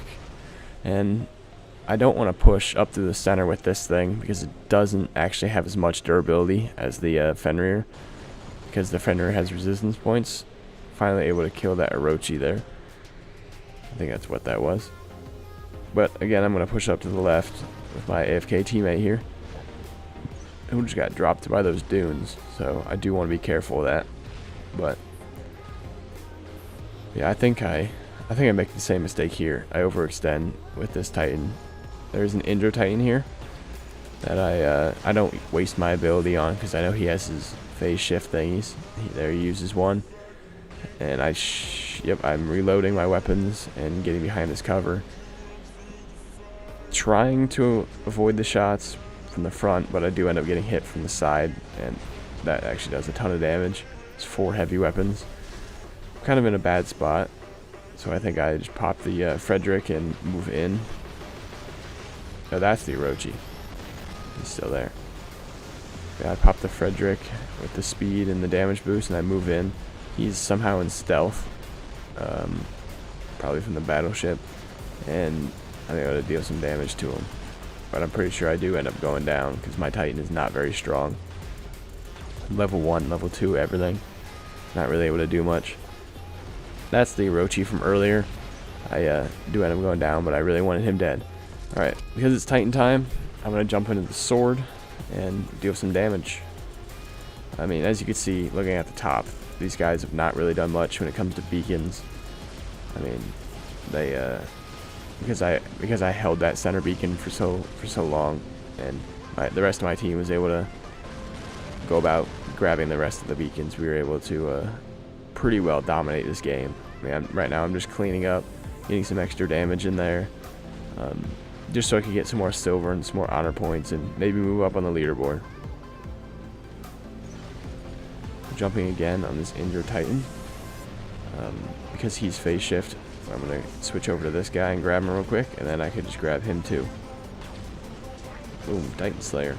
See, this thing, even though I have, like I said, random weapons, like the most random weapons possible, I still am able to deal damage with the nuclear amplifier, just the built-in weapon and the ability, and just because I'm able to get up over everyone, shoot over physical shields and everything. Yeah, looks like the game's gonna come to an end here. Able to deal some extra damage to that Titan. and it'll teleport back. Now you can see the two matches side by side and why it matters to stay involved with the match and stay alive until the very end. I promise that I'll show you how you can get a free Frederick battleship just by playing the game, and here it is. First, you need to be in a clan and at player level 30. Once you have done that, you need to collect thorium through the daily tasks and take it to the shipyard for free components. After a few days of this, you will without a doubt have a completely free Frederick battleship. However, don't just stop there. Continuously get the components daily to level up the battleship as well. That brings us to the end of the video. If you enjoyed, make sure to drop a like to show me and subscribe so that you never miss an upload. Thanks for watching till the end.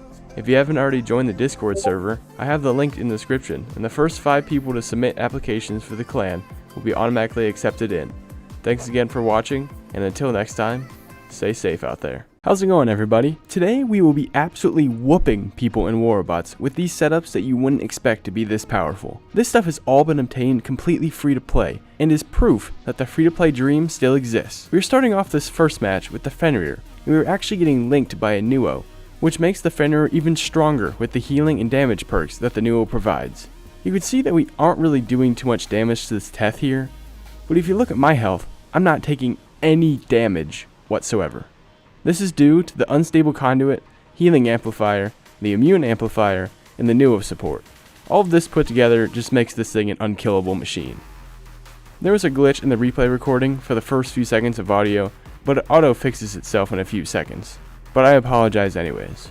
We are very slowly able to chip away at this Teth robot that in my opinion has way too much firepower and health. And I'm still at the maximum durability, by the way, but he will finally go down due to the constant damage I'm able to do with these weapons. Thanks to the Nuo again, where that fight would have went a lot different. I kind of feel like the Teth ability with the EMP and shields should be rebalanced just a little bit more.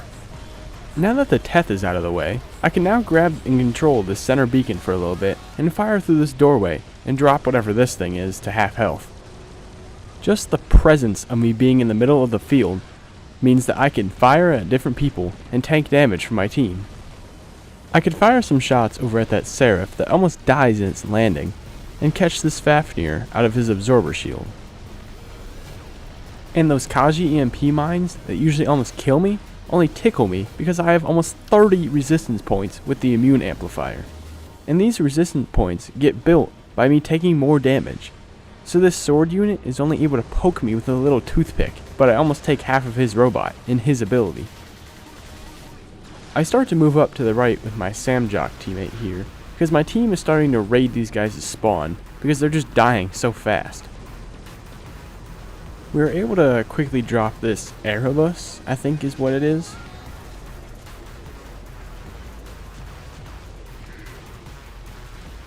And then we get pressured by a Lynx. But it's no biggie, because I could just wait out his ability and deal a ton of damage to him.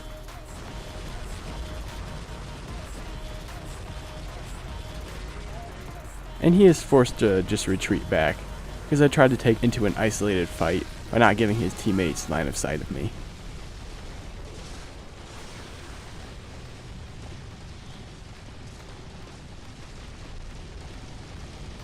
Trying to find something not in an ability to fire at, like this Nuo for example. You almost always need to be firing in order to help your team out, unless you're running away of course, which I never really have to do in this thing because there's just so much health. Again, this Samjock just goes into his ability after firing at him for about 2 seconds. And we're able to move into their spawn here. Because my team is so dominant, I'm just trying to do as much as I can damage wise and just to take out their guys as fast as possible so that they can't be dealing damage to me.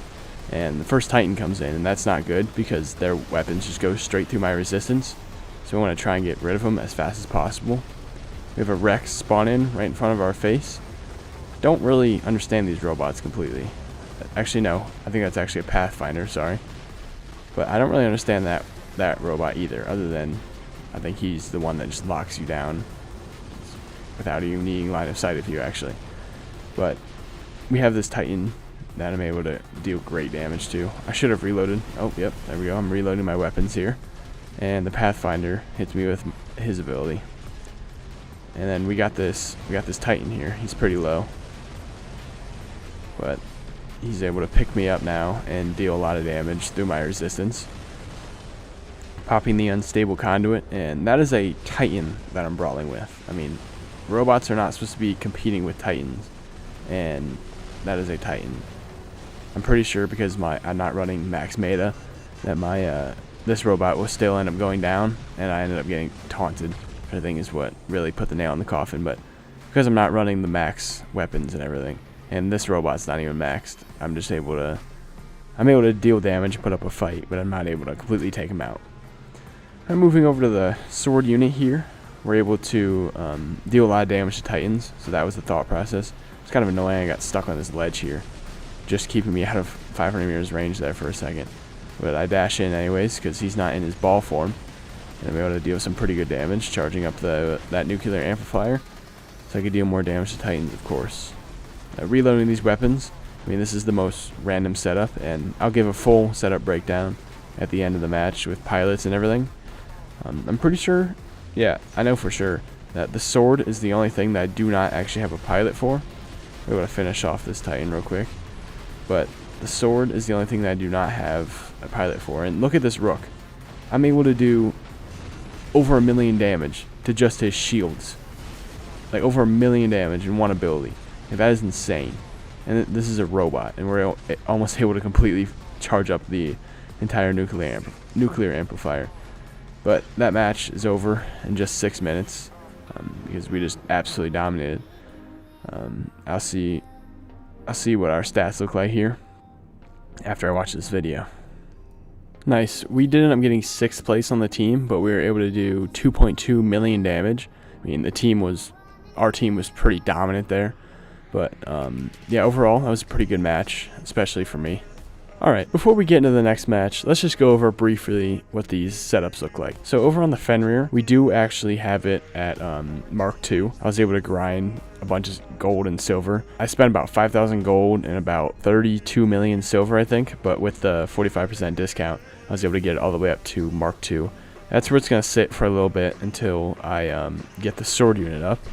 But for now, let's just go over these weapons. So we have a Shatter. Again, this is just random stuff. We have the Shatter.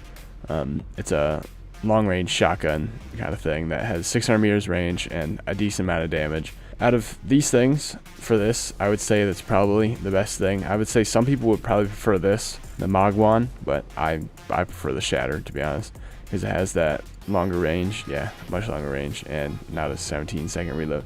But over here we have the Damper. Again, it's the same medium weapon that has the rust effect, so that's nice. Again, 500 meters range, 868 damage at level 4. That's not bad at all. Moving over to the heavy weapon, we have the Athos, which really just makes me an even tankier tank with the ability to heal 30% of the damage that I do. I really love that, especially for this robot. I mean, some people would say this. I don't really like the way that the Pishent, I don't know how you say it. I don't really like the way that weapon's oriented, and I don't really understand it either. The Cestus, I've heard and seen some pretty good things about this. I've almost chosen to run it a few times, but for now I'm just rocking with the Athos here. But the pilot, obviously Burnett Wolf, that 60% with no Aegis shield, obviously gotta run that. Moving over to the drone, I just have the starter. I haven't bought any drones yet. But then moving over to, again, specializations, we do have the repair amplifier, which gives the defense points and gray damage restored. And then over here we have the immune amplifier, which that gives the extra durability and more speed and control effect immunities, which is like lockdown, suppression, that kind of stuff. So every 20,000 damage you get this. You get 1% more durability, more speed, and control effect immunities, but you can only get 60 total. So if you take, what is that? If you take 1.2 million damage, you'll be at the max. You'll be at the max of 60 stacks. So that's pretty powerful in itself. But the real thing here is the repair amplifier with the defense points here. and I guess the gray damage restored. And then you also pick up some extra ones just by unlocking these things. But I'm waiting for another discount before I get this stuff and start leveling these things. But I do have, for some reason, I have this thing maxed, the armor kit, which just gives an extra 4% durability. Alright, I think that's everything on the Fenrir. We move over to the sword unit, because that's the other thing that we're showcasing in this video. We got the, I'm not even going to try and say that, this weapon here, the light. The other light, we have a magnum, and then we have the nano, and arm. These things are just pretty good at taking down titans, and to be honest, I don't really have any other light weapons. I mean, I could throw punishers or some pinatas on there, but I need something with range, and that just seems to be the thing to do it. And then the magnum, just the second best option. And then for medium weapons, the same thing. I could run a discipline, or an Orkin, or a Hydra. That's really the only thing even close. But if these were ultimate Molat Ts, maybe I'd be running those, but for now we're just running the Nano. And then I do not have a drone or a pilot on this guy yet. Specialization, obviously I'm going with Raider, because that's what this thing is. It just comes in, deals damage, and dips. It doesn't need a lot of health. So I'm taking the nuclear amplifier. Onslaught unit is pretty good, but in my opinion, I'm taking the nuke amp. So every time you deal 25,000 damage, you'll deal another 0.7%. You'll deal additional 0.7% damage. So, and then you have an extra defense mitigation and some repair durability. Altogether, this thing is pretty powerful. And then the next thing, I think I'm gonna go with the integrated power unit, because if I'm reading this right, built-in weapons, additional 15%. And if I come up here, oh wait, this one's equipped and built-in weapons, just the Titans. Okay, I see now. In the past, I hadn't been reading this part, and I'd just been reading additional damage to Titans and additional damage in general. I was like, well, why wouldn't you take the additional damage in general? But I think I'm gonna still end up going with the integrated power unit here. I think I'm still gonna go with this. But I don't have it unlocked yet. Alright, moving over to the battleship. I am currently leveling it up right now. It's at level 20. Frederick giving me a 48% or 114% damage bonus, 107% speed bonus. That's just incredibly powerful. You're able to get this thing completely free just by being in a clan. Being in a clan will give you tons of rewards. That's just some of them. And then over here, once I get some Doritos, I'm gonna get the durability extender. I think I'm able to get 2 of those, and then the attack. I don't really know. I don't really know what people use. I'll probably just go with the sonic boom. I guess I can't actually buy that. Can't buy that either. Maybe the gravity amplifier if I have 2 Doritos lying around. But unless I get one of these 2, I think I'm probably just gonna keep whatever this is, because the Frederick's not really known for its attack. It's more of the speed and damage boost that it gives through the attack wave. But for now, that's just a quick hanger review of what we're going for. And actually, the next robot that I want to add is the Lynx. I saw some people asking about what I use my workshop for, and for right now, I'm just trying to get a Lynx. I don't really know what weapons I should go for. Let me know down in the comments what you think the best weapons for the Lynx are. I know it's a very powerful robot with the stealth and the partial resistance, but let me know down in the comments what you guys think. But for right now, let's get into the next match. So we're just spawning in on Shenzhen with the Fenrir again. That kind of rhymes. And I'll be showing you guys why this thing is sometimes called the Sword Denier. You'll see in a few seconds how I'm able to battle 3 different swords jumping onto me constantly, trying to take me down, but failing to do so. With the massive amounts of resistance that this thing gives, and the amazing damage output, I'm just able to tank these sword unit attacks.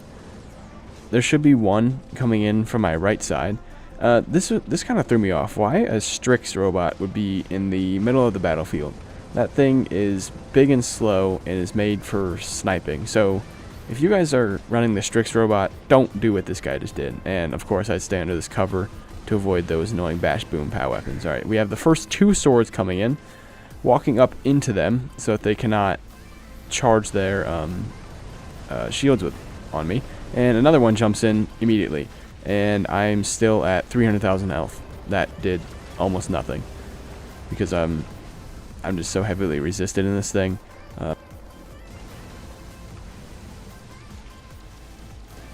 I made a mistake, didn't reload that weapon. Oh, there it goes. Now it reloads. We have another one coming in. I think this might be a different one. That same one is still behind me, shooting me. That guy's able to do a lot of damage. Another one jumps in. I'm still shooting at this guy, and I'm pretty sure this guy will begin to fly. There he goes. I'm backing away a little bit, and here he comes in, and I'm able to finish that guy off with the battleship. That gives speed and damage bonus. I am now dropped down to 130,000. But with the amplifiers going, I'm constantly gaining more health. And what do you know? Another one's coming in.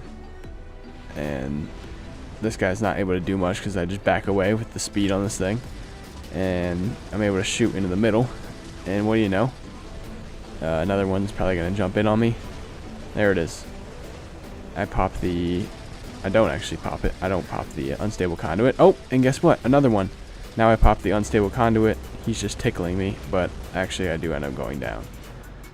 But I just survived about 15 different sword swipe attacks, whatever you want to call it. That's just insane. Again, if I had this thing maxed out with the best weapons in the game, I probably would have melted every single one of those. A Shenlu coming in on me, and I'm able to just fly away. I made a mistake here and came down way too early. I should have dashed to the right where that Shenlu was, because now he's just able just to take me out here. Or actually, he teleports back. But I do take a lot of damage. Or no, he teleports to a teammate. But I still take a ton of damage. I have another ability up here. Able to shoot out this Rex, I think that is. Let's dive in on him, finish him off. And look at this guy. We're charging each other's things. I get in that shield and boom! Able to completely one-shot him. That's just craziness right there. And that was that techno one from earlier that didn't really do too much to me. And you know I did a ton of damage when I look over at my amplifiers and they have that much charge. And this is what's annoying. I am completely in cover. I did nothing wrong, but because someone hit a button, they just did all that damage and took my entire sword unit out, and then I get lifted while teleporting back and thrown into the ground. I remember being quite frustrated with that. I'm just playing this janky crisis here because I'm trying to get a quest done for the event. But I'll see you guys in the next match. Alright, so we're actually switching it up here and going with the sword unit for the last and final match of the day. And I really didn't do anything special other than hide while out of the ability and reload my weapons. And these guys really can't even cross out of the open area, cross to the open area to come over and get me. I mean, I literally just used this wall that is right in front of us to, I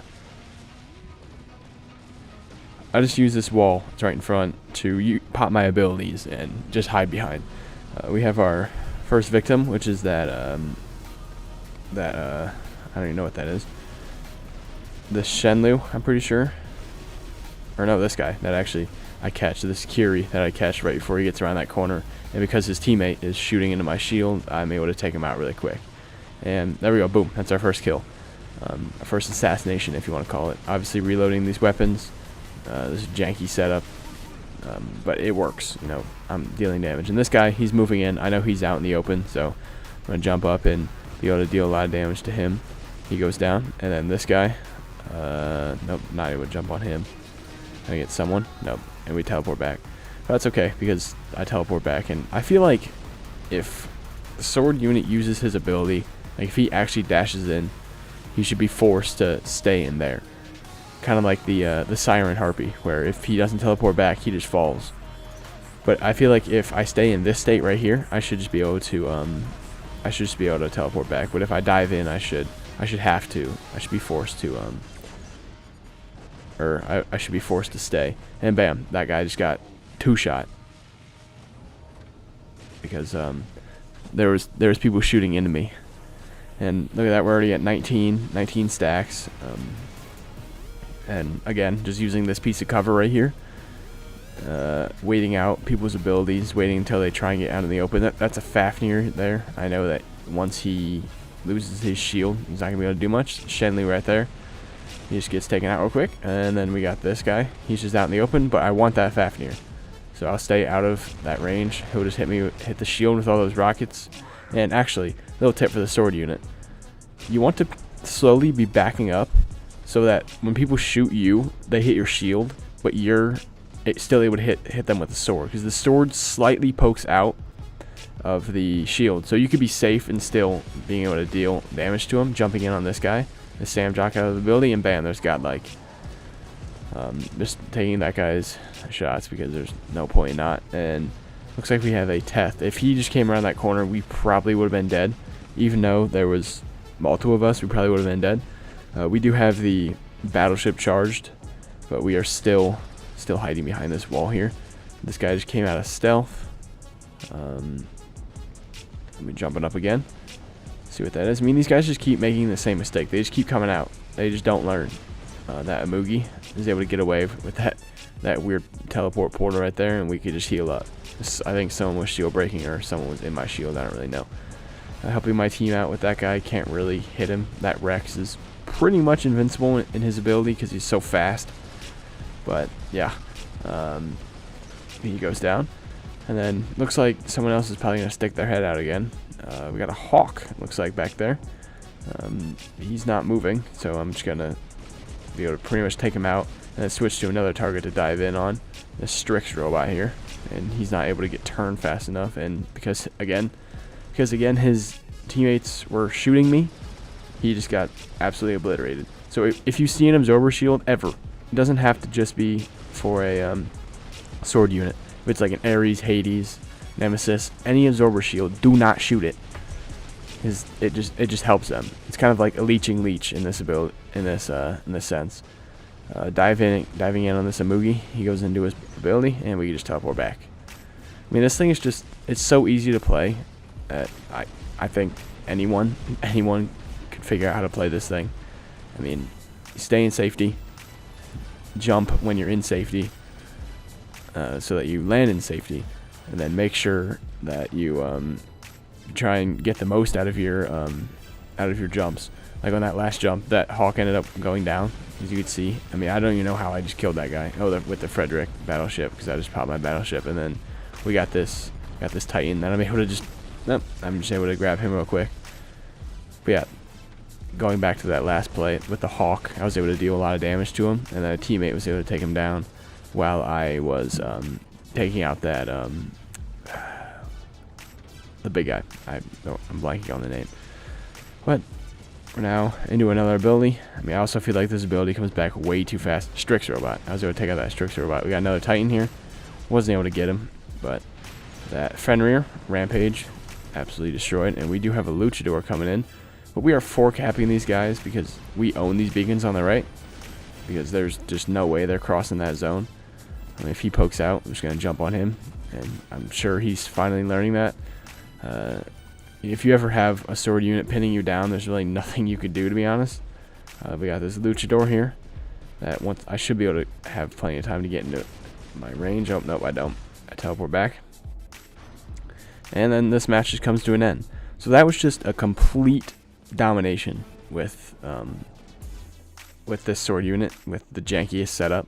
I mean, this robot just amplifies its damage, like 2 million damage, 9 kills. Just look at the rest of that stat board. My team didn't even get 1 million damage. No one else got 1 million damage. I mean, we were playing a 6v5, but no one on my team got 1 million damage. 17 league points, 26 rank points, and 450,000 silver. That was a pretty good match. That'll do it for this video.